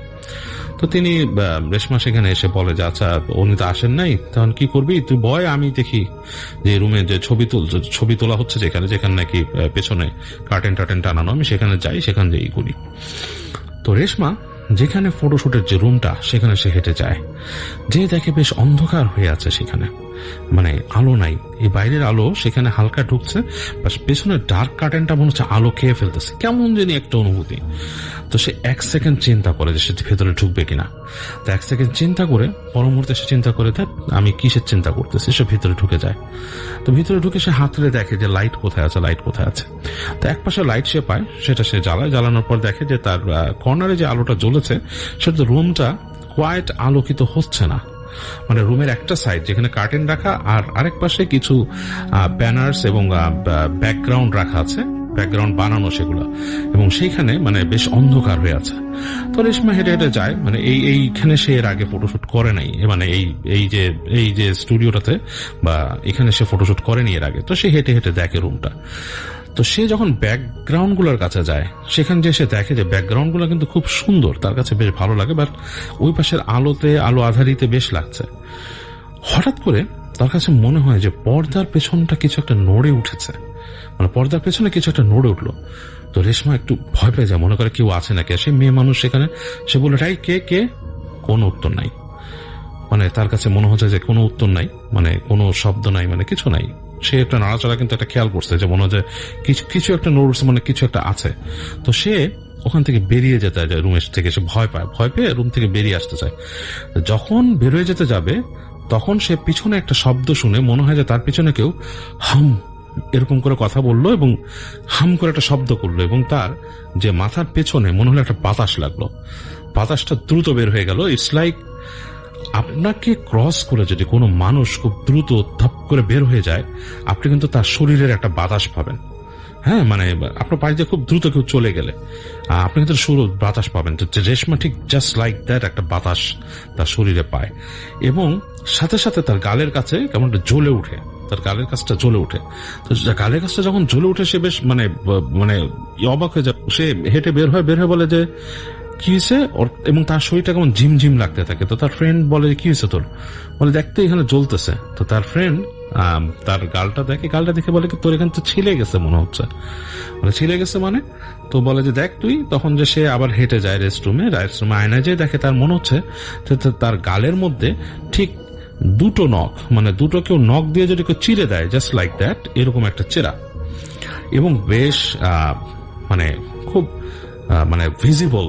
এবং সে কিন্তু মানে অবাক হয়ে যায় যে সে একটু আগে এখানে কিছু মেকআপ করে গেছে, মোটামুটি হালকা একটা বেজ মেকআপ তৈরি করে গেছে সেখানে সে, এবং সে বেজ মেকআপ তৈরি করছে প্রাইমার টাইমার দিয়ে, এর মধ্যে তার দাগটা সেখানে পড়ছে, এবং which is like very visible. মানে এটা হওয়ার কথা না, এইভাবে কিভাবে হলো, কিসে আচর দিল তাকে এরকম? কারণ সে নিজে তো আর চুলকায় নেই মুখ বা সামথিং লাইক দ্যাট, বা তাকে কেউ আচর দেয়নি। ইটস লাইক খামচি, কেউ যদি খামচি দিয়ে যায়। তো রেশমা বেশ অস্বস্তিতে পড়ে, ভয় পায়, এবং সে তাড়াতাড়ি তার মেকআপটা ঠিক করতে থাকে এবং জ্বলতেছে তার এই জায়গাটা। এবং এর মধ্যে দেখে যে টাইম পার হয়ে যাচ্ছে, 10টা পার হয়ে গেছে, এবং সে তখন মানে আপসেট হয়ে যায়। সে কল দেয় সে ফটোগ্রাফারকে, এবং দেখে যে ফটোগ্রাফার ফোন ধরছেন না। সে কয়েকবার ট্রাই করে সে বলে যে না, আমার আর ভাল লাগতেছে না, আমি চলে যাই। তো এটা বলে সে ওই ছেলেটাকে বলে যে অমুক ভাই আসতেছে না, এবং আমার আসলে বাসায় কাজ আছে, রাত হয়ে গেছে, আমাকে চলে যেতে হবে। তো ছেলেটা বলে ঠিক আছে, জানো, অসুবিধা নাই আপা। তাই বলে তাকে ছেলেটা ওদেরকে বের করে দেখা যাচ্ছে ছেলেটা নিজেও বের হয়ে তালা মেরে দিচ্ছে গেটে। তো বলতেছে তুমি কোথায় যাচ্ছ, তুমি থাকো না এখানে? বলে না, আমি এখানে থাকি না। কেন? বলে এখানে ধরলে, এখানে শুইলে আপা বোবায় ধরে, রাত্রেবেলা বোবা ধরে, এবং আমি ভয় পাই। আমি এখানে 2 দিন থাকার চেষ্টা করছি, 2 দিনই বোবায় ধরছে আমারে। তো রেশমা বেশ তার কাছে ব্যাপারটা অবাক লাগে যে কেমন একটা ব্যাপার। তো যাই হোক, সে রাত্রেবেলা ওখান থেকে বের হয়ে তারা ফ্রেন্ডকে নিয়ে সে বাসায় চলে আসে। কিন্তু তার কাছে তার শরীরটা কিন্তু মনে হচ্ছে কেমন জানি ভারী ভারী। তার প্রতিটা পা ফেলছে, যে হাঁটছে ওই দিন সে বের হয়ে, তার কাছে অসংলগ্ন লাগছে সবকিছু। এবং সে যখন বাসায় এসে শাওয়ার টাওয়ার নিয়ে ফ্রেশ হয়ে সে ঘুমাতে এসে সে চিন্তা করে যে কি হলো, গালের কাজটা কিন্তু জ্বলছে তখনও সে তার মাকেও দেখায়নি। তো রাত্রেবেলা সে শুয়ে সে মোবাইল দিয়ে ব্রাউজ করতে থাকে। তো মোবাইল দিয়ে ব্রাউজ করতে করতে এক সময় তার ঘুম লেগে আসে চোখে ওই দিন। তো তখন 12টার পরে কোন একটা সময়, 1টা-1.5টা এরকম বাজে, মানে গভীর রাত হয়ে গেছে। তো তার ঘুম লেগে আসছে, তো সে মোবাইলটা সাইডে রেখে সে শুয়ে পড়ে। তো রেশমার একটা ব্যাপার ছিল, সে রুম অন্ধকার পুরো করতো না ঘুমানোর সময়। যেটা করতো যে সে তার রেস্টরুমের লাইটটা জ্বালায় রাখতো, আর দরজাটা হালকা করে ফাঁকা রাখতো রেস্টরুমের। তো রেশমা তখন ঘুমিয়ে গেছে, মানে তার ঘুম এসে পড়ছে। তো ঘুমে আছে, হঠাৎ করে একটা শব্দ শুনে তার ঘুমটা ভেঙে যায়। তো শব্দটা শুনে ঘুম ভাঙার পর সে তাকায় যে শব্দ কিসের থেকে হলো। তো মনে হলো যে কিছু একটা খাট করে বাড়ি লাগছে, মানে এরকম একটা শব্দ, খাট করে। তো সে চিন্তা করে কোত্থেকে শব্দ হলো। তো হঠাৎ করে সে খেয়াল করে তার রুমে আলোটা বেশি, মানে তার রুমে যেই আলো থাকার কথা, ইউজুয়ালি যে লাইটটাতে সে ইউজ টু, মানে সেই আলোটা না। তার মনে হচ্ছে যে তার রুমে আলো বেশি দেখে সে তাকায় দেখে যে বাথরুমের যে দরজাটা সে খোলা রাখছিল এটা পুরোটাই ফাঁকা, মানে ওয়াইড ওপেন। বাথরুমের দরজাটা পুরা ওয়াইড ওপেন, দরজা পুরা খোলা, এবং সেই দরজা মানে লেগে আছে ওই পাশে দেয়ালের সাথে। তো রেশমা কিছুটা অবাক হয়ে যায় যে সে তো এরকম ভাবে আসলে ঘুমায় নেই। সে তো দরজাটাকে হালকা করে মানে লাগছিল, মানে পুরা লাগায়নি, হালকা করে খোলা রেখে সে লাইট জ্বালিয়ে রাখছিল। তো দেখে যে পুরা খোলা। তো তার কাছে বেশ আনইউজুয়াল লাগে ব্যাপারটা, যে কিভাবে হলো, এখান থেকে কি শব্দ আসলো, আর আসলে দরজাটা কিভাবে খুললো এইভাবে। এগুলো ভাবতে ভাবতে সে উঠে যে সে রেস্টরুমে যায়। রেস্টরুম থেকে এসে সে এবার দরজাটাকে আটকে দিয়ে কি মনে করে বাতিটাই নিভায় দেয়, কারণ সে মনে করে যে একটু পরেই সকাল হবে। তো সে শুয়ে পড়ে। তো যখন সে শুয়ে পড়ছে আবার, তো তার ঘুম আসছে আস্তে আবার তার চোখ লেগে আসে। তো এইবার যখন তার চোখ লেগে আসে, তো হঠাৎ করে রেশমার মনে হলো যে তার মাথার কাছে কেউ বসে আছে, মানে আপনি যদি কোথাও শুয়ে থাকেন রাতের বেলা, আপনার আশেপাশে যদি কেউ থাকে, আপনি কিন্তু একটা ফিল পাবেন, একটা ভাইব পাবেন। রেশমার মনে হচ্ছে তার মাথার কাছে কেউ আছে, মানে দাঁড়িয়ে নাই, দাঁড়িয়ে থাকলে চোখ মেললেই সে দেখতো, সে হালকা চোখ মেলে তার মনে হচ্ছে তার মাথার কাছে কেউ বসে আছে। এবং সে কি করে, মানে তাকিয়ে মানে ফার্স্টে চেষ্টা করে দেখতে দেখে মাথার কাছে সে কাউকে দেখতে পাচ্ছে না, কিন্তু মনে হচ্ছে কেউ একজন ঠিক তার মাথার পেছনেই আছে। মানে খাটের যে হেডবোর্ডের কাছে, তার হেডবোর্ডটা ছিল বাইরের দিকে, মানে বাথরুমের দিকে মুখ করা তার হেডবোর্ডটা ছিল। তো এটা যখন সে মনে করছে যে কেউ একজন আছে, তার ভিতরে যখন ফিল হচ্ছে, এবং তার সারা শরীরে কিন্তু শীতল একটা স্রোত নেমে গেছে ভয়ের। কারণ ঘরটা কিন্তু অন্ধকার, মোটেই আলো নাই। রাতের কিছু আলো তার জানলা দিয়ে আসছে ঘরের ভেতরে, এবং এর মধ্যে তার মনে হচ্ছে। তো রেশমা চোখ খুলেছে, কিন্তু সে পেছনে তাকানোর সাহস পাচ্ছে না।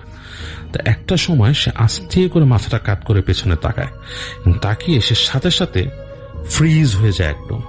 কারণ সে দেখে তার মাথার কাছে একটা জমাট বাঁধা অন্ধকার একটা মানে অবয়ব, যেটা নাকি ঠিক বসে থাকলে যেরকম হবে, হাঁটু গেড়ে বসে থাকলে যেরকম হবে সেরকম। এবং তার চুলটা, মানে রেশমার যে মাথার চুল, সেটা খাটের বাইরে মনে হচ্ছে যে সেটাকে সে ধরে রাখছে, ধরে কিছু করতেছে চুলটা। এবং রেশমা 1 সেকেন্ডের মধ্যে ফ্রিজ হয়ে যায়। সে ভয়ঙ্কর রকমের একটা আর্তনাদ করে চিৎকার করে, এবং এত জোরে চিৎকার করে যেটা আর্তনাদের মতোই শোনায়। এবং তার চিৎকারের শব্দে মানে সে চিৎকার করতেই থাকে। এবং এই চিৎকারের শব্দে তার বাসা থেকে তার মা ছুটে আসে, তার বাবা ছুটে আসে, সবাই ছুটে আসে, এবং এসে লাইট জ্বালায় রুমে দেখে, এবং ওকে দেখে যে তার প্রচন্ড ভয় পাওয়া চেহারা, সে চিৎকার করতেছে, চিৎকার করতেই আছে, থামে না।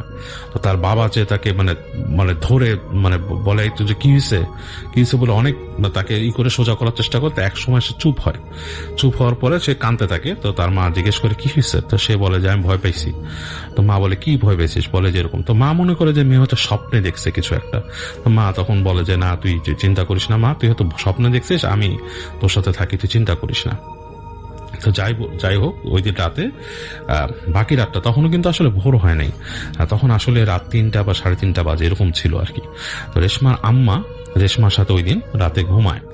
তো সে তার মাকে ধরে রাখে খামচি দিয়ে, মানে একদম খামচে ধরে রাখে সারা রাত। এবং সে সারা রাতই তার কাছে মনে হয় যে কিছু একটা আসছে, বাট কিছু দেখে না। বাট সেরকম করতে করতে একসময় ভোরের পর সে ঘুমায় যায়। তো তার আর ওই দিন আর সে ভয় পায় না। বাট নেক্সট দিন থেকে যে শুরু হয়, সে তার মাকে প্রতিদিন রিকোয়েস্ট করা শুরু করে তার সাথে ঘুমানোর জন্য। তো তার মা 2-1 দিন ঘুমায়, এবং 2-1 দিন সে আর কিছুই দেখে না, এবং তার কাছে মনে হয় যে ব্যাপারটা আসলে স্বপ্নই মনে হয় ছিল। তো সে এই জিনিসটাকে সে ভয় পেয়ে মানে ভুলে যায় প্রায়। তো এরপরে সে আবার একা থাকা শুরু করে।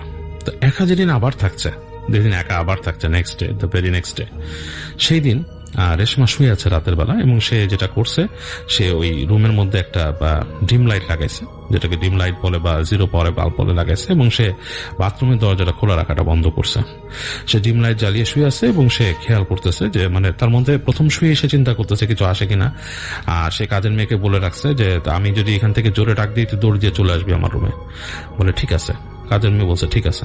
তো এরকম সে বলে সে আস্তে করে শুয়ে আছে, এবং সে তার রুমের দরজা কিন্তু ওইভাবে লাগায় নাই, এমনিও লাগাইতো না সে, মানে ওই দিন আরো লাগায় নাই। সে মোটামুটি একটু ফাঁক করে রুমের দরজাটা রাখছে। তার রুমের পাশেই হচ্ছে তার বাবা মার বেডরুম, আর তার ওই সাইডে যায় রান্নাঘর, কিচেনের মধ্যেই তাদের কাজের মেয়ে ঘুমায় আর কি। তো সে মোটামুটি কাজের মেয়েকে বলে রেখে সে ওখানে রাত্রে শুয়ে আছে। সে তার মতো মোবাইল ব্রাউজ টাউজ করে অনেকক্ষণ তার মতো মানে অনলাইন চ্যাট যা করার করে সে রেখে দিছে ফোনটা।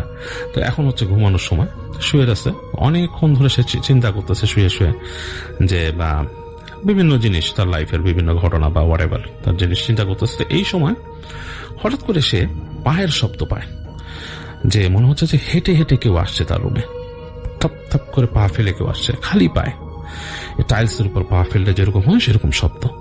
এবং সে খেয়াল করে যে কে আসছে আমার রুমে, কে আসতেছে এরকম। সে শব্দটা পাচ্ছে কিন্তু করিডোরে, মানে যেখান থেকে ওই যে তাদের লিভিং রুম, তারপর কিচেন, ওখান থেকে আসতেছে, আস্তে আস্তে এগিয়ে আসতেছে তার রুমের দিকে।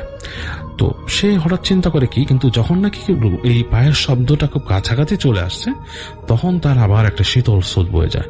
তার কাছে মনে হতে থাকে যে কিছু একটা আনন্যাচারাল আসতেছে। তো এই সময় সে দেখে যে তার যে রুমের দরজার সামনে এসে তাদের কাজের মেয়ে দাঁড়াইছে, এবং সে কাজের মেয়ে তার চুলগুলা মানে এলোমেলো, মানে সামনের দিকে পড়ে আছে এরকম, মানে না মানে খুব সুবিন্যস্ত না, মানে খুব গোছানো না, চুলটা এলোমেলো হয়ে পড়ে আছে। তো সে ফার্স্টে বলে যে এই অমুক, তুই মানে কি ব্যাপার, তুই আমার মানে তুই কি চাস বা এরকম আসছিস কেন, এরকম ভাবে বলে। তো এরকম বলার সাথে সাথে যেটা হয়, কাজের মেয়েটা তার দিকে তাকায় এবং সে বুঝতে পারছে অন্ধকারের মধ্যে কাজের মেয়েটা তার দিকে তাকায় আছে, কারণ হালকা যে আলো ডিম লাইটের আছে সেটা চেহারাটা দেখতে পাচ্ছে, চেহারার মধ্যে মনে হচ্ছে চোখটা চকচক করতেছে এবং দেখা যাচ্ছে যে মুখটা এরকম ভেঙচি কেটে ফেলে কাজের মেয়েটা, এবং এমন একটা ভেঙচি কাটে, তারপর একটা হাসি দেয় যে রেশমা পুরোপুরি স্বাভাবিক অবস্থার থেকে অস্বাভাবিক অবস্থায় চলে যায়। তার মেন্টাল স্টেটটাই ডিফারেন্ট হয়ে যায়, সে আসলে স্বাভাবিক পৃথিবীতেই থাকে না, সে প্রচন্ড জোরে চিৎকার করে ওঠে এবং তারপর তার কিছু মনে নাই। তো যাই হোক, বাকি অংশটা রেশমা তার মা বাবার কাছে শুনেছে। যেটা হয় যে তার চিৎকার শুনে তার বাপ মা ছুটে আসে এবং এসে দেখে যে রেশমা তার বিছানার উপরে দাঁড়িয়ে আছে, তার চুলগুলো এলোমেলো এবং সে মানে মাথা নিচু করে মানে কি বলছে বিড়বিড় করে। তো তার বাবা মা সামনে যাওয়াতে সে নাকি হাসতে থাকে এবং তার বাবা মা তো বেশ ভয় পেয়ে যায় এবং তার বাবা যেটা বুঝে, তার বাবা সাথে সাথে কিছুটা মানে আন্দাজ করে ফেলে যে সামথিং ইজ গোয়িং রং।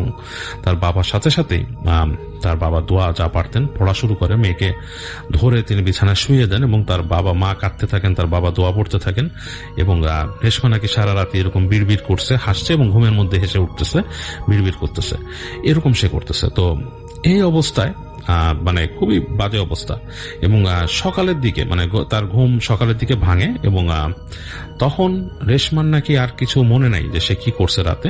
সে তার বাবা মাকে শুধু বলে যে আমি রাত্রে ভয় পাইছিলাম, আমি দেখছি যে তাদের যে কাজের মেয়ে বলে যে ও এসে দাঁড়াইছে এখানে, তারপর আমার কিছু মনে নাই। তো তার বাবা মা তাকে আর বাকিটা বলে না। যেটা করে, তার বাবা ওই দিন তার পরিচিত একজন মানুষকে খবর দেয়, যিনি নাকি বেশ একটু আলেম টাইপের মানুষ। তো তিনি আসেন বাসায়, এসে রেশমাকে ঝাড়ার কথা বলেন। তো রেশমা বলছে যে সে তাকে ওই আলেম সাহেব ঝাড়েন এবং ঝেড়ে তার দিকে তাকায় তাকায় বলেন, মানে অনেকক্ষণ তাকায় থাকেন, তাকায় থেকে বলেন যে মা, তুমি কি আমার কিছু অ্যাডভাইস শুনবা? বলে কি অ্যাডভাইস?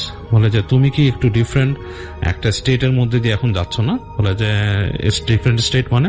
বলে তুমি কি ভয় পাচ্ছ? বলে যে হ্যাঁ আমি ভয় পাচ্ছি। বলে তুমি ভয় পেলে তুমি কিন্তু আসলে এই ভয়টা আরো বাড়বে, কিন্তু তুমি যদি আমি তোমাকে যে অ্যাডভাইস গুলো দিব সেই অ্যাডভাইস গুলো যদি শুনো তোমার জন্য ভালো হবে, তুমি আর ভয় পাবা না। তো রেশমা কথাটা গায়ে মাখে না, বলে চাচা কি অ্যাডভাইস, মানে আঙ্কেল কি অ্যাডভাইস দিবেন আপনি বলেন? বলে যে তুমি মনে হয় বাইরে ঘোরাঘুরি করো আর এই যে তুমি মডেলিং করো, শুনলাম তোমার বাবার কাছে, যে এই জিনিসটা তুমি আস্তে ধীরে কমিয়ে দাও, তুমি এগুলো করো না। হ্যাঁ, মানে এটা হচ্ছে তোমার জন্য একটু সমস্যা সৃষ্টি করছে এই জিনিসটা। তো সে মানে কথাটার একদমই মূল্যায়ন করে না, এবং সে বেশ মানে জিনিসটাকে উড়িয়ে দেয় কথাটাকে, এবং সে তার এই ব্যবহারটাও আসলে মানে রেশমার বাবার পছন্দ হয় না এবং তিনি মানে বেশ রাগ করেন রেশমার উপরে। এবং যাই হোক, উনি তারপরে তাকে দোয়া করে দিয়ে যান এবং বেশ দোয়াটা পড়ে দেন এবং বলে যে মেয়েকে একটু দেখে শুনে রাখবেন, ওকে বেশি একটা বেরোতে দিয়েন না, কারণ আমার মনে হচ্ছে যে কোনো একটা মানে বাজে জিনিসের একটা প্রভাব তার মধ্যে পড়ছে, কোনো জিন বা সামথিং। তো তার বাবা বলে যে এখন কি করবো, বলে যে ওই যে বাইরেতে দিয়েন না বেশি, আর তাকে আপনার দোয়াটাও পড়ে ফু দিয়েন। তো যেটা হয়, রেশমার ওই আঙ্কেল চলে গেলে রেশমার বাবা তাকে বেশ শাসন করার চেষ্টা করেন, কিন্তু রেশমা সেই কথাগুলো শোনে না এবং তার ফলশ্রুতিতে যেটা হয়, 2 দিন পরে নাকি রেশমা একদিন এরকম বাথরুমে গিয়েছিল, সেখান থেকে তার প্রচন্ড চিৎকার শুনে তার মা চলে আসে এবং এসে দেখে মানে সে বাথরুমের দরজা আর সে খুলছে না। তো তিনি অনেক চেষ্টা করে সে বাথরুমের দরজা তিনি আর খোলাইতে পারেন না। তো তারপর রেশমার বাবাকে ডাকা হয়, রেশমার বাবা তখন বাসায় ছিল না, তিনি আসেন খুব দ্রুত, মানে 15-20 মিনিটের মধ্যে তিনি চলে আসেন এবং এসে তিনি বাথরুমের দরজা ভেঙে ফেলেন এবং রেশমাকে তিনি পান যে সে বাথটাবের উপরে সে পড়ে আছে এবং একইভাবে সে মানে মুখ টুক বাঁকায় টাকাই করতেছে। তো যাই হোক, মানে খুব বাজে প্রভাব। তখন রেশমার মা যেটা করেন যে তাদের ওইখানকার যে কাছাকাছি যে মসজিদ আছে, মসজিদ থেকে সেখানকার ইমাম সাহেবকে খবর দেন, কথা বলেন। তিনি এসে বলেন যে, কারণ তারা বুঝে গেছে যে এটা আসলে মেডিকেল কোনো ব্যাপার না, রেশমার বাবা তো আগেই বুঝছে কথা বলে। তো ইমাম সাহেব আসেন, এসে রেশমাকে দেখেন, দেখে তখন কিন্তু রেশমা ওই স্টেটেই নাই, মানে সে মানে অন্য স্টেটে আছে। তো তিনি এসে রেশমাকে দেখেন, দেখে তিনি রেশমার সাথে কথা বলতে চান, তার বাবা মার উপস্থিতিতেই বলেন এবং দেখে যে তিনি কথা বলেন যে এবং দেখেন যে সে পজেসড হয়েছে, একটা মানে জিন দ্বারা পজেসড, এবং সেই জিনটা তখন বলে যে আমি তাকে ধরছি এবং তাকে আমার ভালো লাগছে, এবং তাকে আমি ধরছি হচ্ছে সেই একটা জায়গা থেকে, সে আসছিল রাতের বেলা, এবং তাকে দেখে আমি পছন্দ করছি এবং তাকে ধরছি। তো তখন সেই হুজুর তাকে জিজ্ঞেস করেন যে তুই তাকে কিভাবে ধরলি? বলে তার চুল খোলা ছিল, আমি তার চুল দিয়ে উঠছি এবং তার চুল দিয়ে উঠে তাকে আমি ধরছি। তো হুজুর তখন আরো অনেক কিছু বলেন এবং যে তিনি দোয়া পড়েন এবং দোয়া দুরূদ পড়ে তিনি তাকে ছাড়ানোর চেষ্টা করেন, এবং অনেকক্ষণ ধরে সেই প্রসিজার চলে, এবং প্রসিজার চলার পরে এক সময় সেই জিনিসটা চলে যায় আর কি, মানে চলে যায় বলতে কি সাময়িকভাবে চলে যায়, এবং রেশমা তখন আবার তার নিজের স্টেটে আসেন। তো আসার পরে হুজুর তাকে মানে বলেন যে মা তুমি একটু আগে কি কিছু তোমার মনে আছে? তো রেশমা বলে যে না, আমার কিছু মনে নাই। বলে কি দেখে তুমি মানে ভয় পাইছিলা? বলে তুমি কি মানে হঠাৎ করে তোমার কি মনে আছে লাস্ট থিং? বলে শেষ জিনিস যেটা আমার মনে আছে যে আমি তখন গোসল করতেছিলাম, আমি ওই দিন বাথটাবে শাওয়ার নিচ্ছিলাম, হঠাৎ করে আমি তাকায় দেখি বাথটাবে আমার কার্টেনের ফাঁক দিয়ে যে আমার কমোডটা যে আছে, কমোডের সিটের উপরে মনে হয় কেউ একজন বসে আছে, এবং তার মানে মানে পুরো গায়ের রং কালো এবং মাথা ভর্তি চুল আছে, এবং সেই চুলগুলা মানে সেটা হচ্ছে একটা পুরুষ মানুষের মতো, বাট তার চুলগুলা হচ্ছে লম্বা, এবং সেই চুলগুলা একদম বাথরুমের মাটিতে পড়ে আছে, এবং সে আমার দিকে তাকায়, এবং যখন তাকায় আমি দেখি যে তার চোখ মুখ পুরো বিভৎস, এবং সাদা সাদা দাঁত এত বড় বড়, এবং চোখগুলো এরকম লাল, এবং সে আমার দিকে তাকানোর সাথে সাথেই আমার আর কিছু মনে নেই। তো হুজুর বলে যে আসলে মানে ওকে যে পজেস করছে সেটা খুব আপনার খারাপ জিনিস, এবং যেটা করতে হবে আপনাকে ওকে একদমই নজরে রাখতে হবে, আপনাদের ঘরের মধ্যে নজরে নিজেদের চোখে রাখবেন। এবং হুজুর তখন ওদের বাড়িটা বন্ধ করে দেন, তিনি দোয়া পড়ে আনেন এবং কিছু জিনিস আনতে বলেন রেশমার বাবাকে, ওগুলো দিয়ে তিনি বন্ধ করে দেন, এবং বলেন যে তিনি বলে দেন যে তুমি মা এখন বের হয়েও না কিছুদিন, তুমি কিন্তু অনেক ভাবা। রেশমা আসলে মানসিকভাবে বেশ উইক হয়ে গেছিল এবং সে বেশ ভয় পাইছে, সে শাওয়ারের এই ঘটনাটাতে মারাত্মক রকম ভয় পেয়ে যায়, এবং ভয় পেয়ে যাওয়ার ফলে রেশমা কিন্তু মানে হুজুর যা বলছে সেটা সে শুনে, এবং রেশমাকে হুজুর বলে যে মা তুমি নামাজ পড়বা, এবং তোমাকে আমি কিছু আমল দিচ্ছি সেগুলো করো, আর তুমি একটা কাজ করবা যে তুমি এখন থেকে নিজে একটু পড়ার চেষ্টা করো এসব সম্বন্ধে, তারপর তুমি বুঝবা। রেশমা নিজের কিউরিয়াসিটির থেকে সে পড়া শুরু করে সব ব্যাপারে, ধর্মীয় ব্যাপারে, এবং প্লাস এগুলা পড়তে সে আসলে অনেক কিছু সে জানতে পারে এবং সে বুঝতে পারে, এবং সে নিজের মুখে এটা বলা তার যে আসলে তার নিজের এক্সপিরিয়েন্স থেকে যে সে কিভাবে এটা থেকে রিকভার করছে। সে বলছে যে সন্ধ্যা হলেই সে ভয় পেত, তার কাছে মনে হতো যে তার যে জানালার বাইরে থেকে তাকে কেউ ডাকতেছে বাইরে যাওয়ার জন্য, এবং সে ওই ডাকটাকে অগ্রাহ্য করতে পারতো না, এরকম অবস্থা চলে আসতো তার ভিতরে, মানে সে মনে হতো যে আসলেই সে দরজা খুলে বেরিয়ে যায় বাসার থেকে, এরকম লাগতো তার কাছে। এবং সে ঘুমায় থাকলেও তাদের যে জানালা ছিল মনে হতো জানালার মধ্যে টক টক টক টক করছে, এবং রেশমার রুমে এরপর থেকে তাদের কাজের মেয়েকে ঘুমাতে দেওয়া হতো, সেও সেই নক শুনতো। তো রেশমা মানে এত ভয় পেত, মানে তার ভয়টা এমন পর্যায়ে চলে আসতো এরপরে যে কেউ ঘরে ঢুকলেও সে ভয় পেত, এবং বাসা থেকে বেরোনো সে টোটালি বন্ধ করে দেয়। আর তারপর থেকে রেশমা যেটা করে সে ভয়ে ভয়ে নামাজ পড়া শুরু করে, এবং সে বলছে যে যখন থেকে সে নামাজ পড়া শুরু করলো তারপর থেকে তার মধ্যে মানে একটা অন্যরকম শক্তি চলে আসলো। সে বলছে যে ভাইয়া আমি এরপর থেকে আর কখনোই মানে এই যে হঠাৎ করে রুমে কেউ ঢুকলে ভয় পাওয়া এইসব ব্যাপারটা আমার মধ্যে থেকে একদম চলে যায়, আর আমি তারপর থেকে আমার লাইফস্টাইলটা অনেক চেঞ্জ করে ফেলি, এবং আমি চেঞ্জ করে টোটালি, আপনি আমাকে এখন দেখলে অবাক হবেন যে আমি সেই সময়কার ছবি যদি দেখেন, যেটা আমি আর ইউজ করি না কখনো, আমি এখন ডিফারেন্ট। তো আমি মানে এখনকার মানুষে পরিণত হই তখনকার থেকে, এবং আলহামদুলিল্লাহ আমার মধ্যে আর কখনোই ওই ভয়টা আর আসে নাই, এবং আমি ওই জিনিসটা আর আমাকে কিন্তু ওইভাবে আর বদার করে নাই। হ্যাঁ, তারপরও যে সেটা বদার করতো না তা না, আমার আশপাশ দিয়ে ছিল অনেক অনেক দিন পর্যন্ত এরকম ছিল। এইটা ফাইনালি চলে যায় যখন আমার বিয়ে হয়, এরপর থেকে আমি আর ওইটাকে ওইভাবে দেখি নাই, কারণ আমার হাজবেন্ডও একজন খুব পরেশগার মানুষ, এবং সে আমাকে নিয়ে পরবর্তীতে সে মানে বিভিন্ন ধর্মীয় জায়গায় গেছে, এবং আমি এরপর থেকে আর জিনিসটা দেখি নাই। তবে আমি আমার লাইফে একটা র্যাপিড চেঞ্জ দেখতে পাই যখন থেকে আমি আমার লাইফস্টাইলটা অনেক চেঞ্জ করে ফেলি। তো রেশমার এই কাহিনীটা বেশ ইন্সপায়ারিং ছিল এবং আমার কাছে বেশ ভালো লেগেছে, এবং মানে ইট ওয়াজ ভেরি গুড স্টোরি।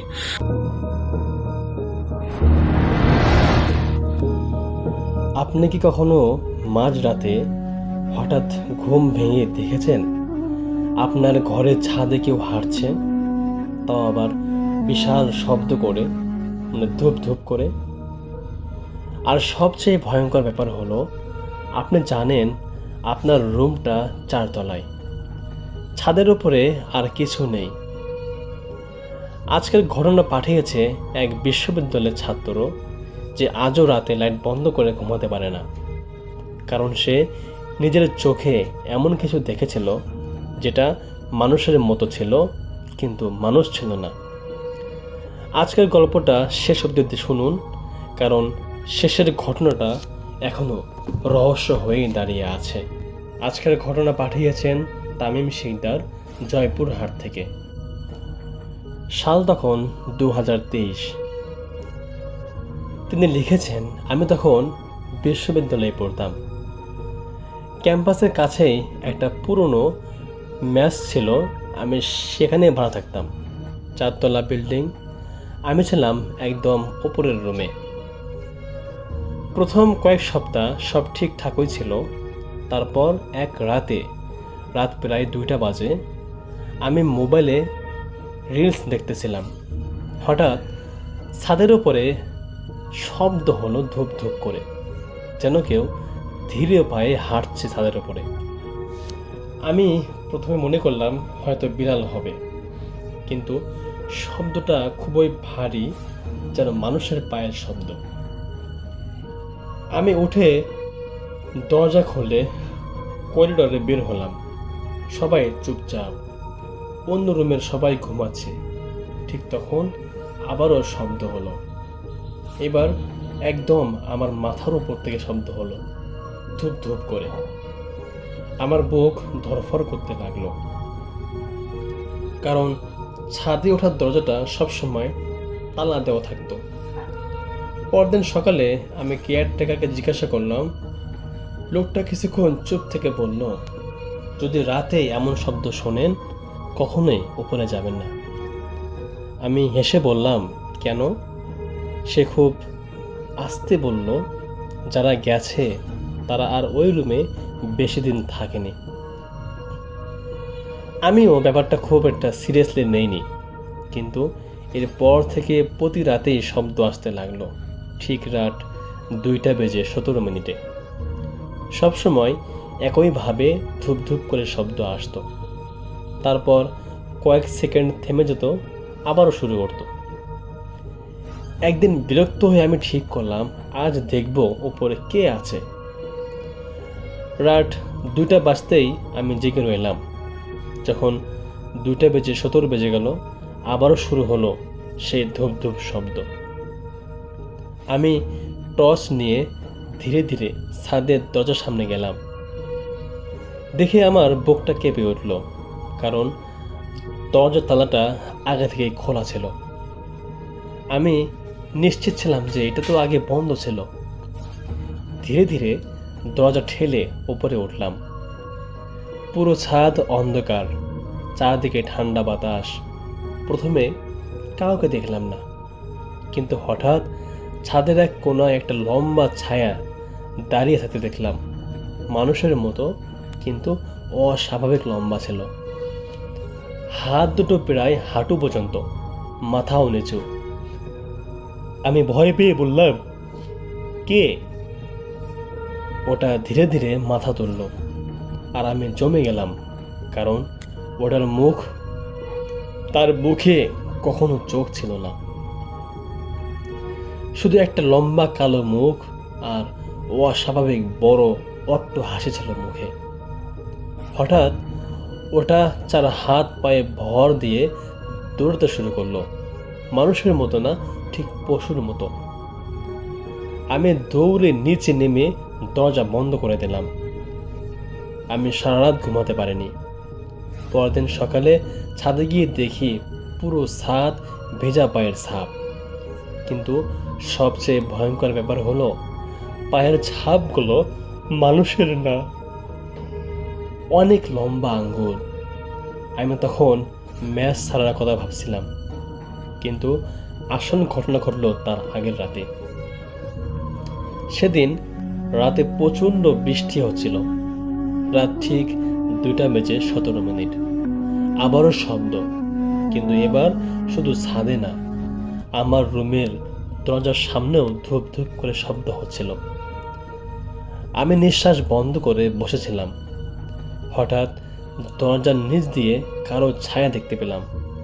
তারপর দরজায় খুব আস্তে আঁচড়ানোর শব্দ খর খর করে উঠল।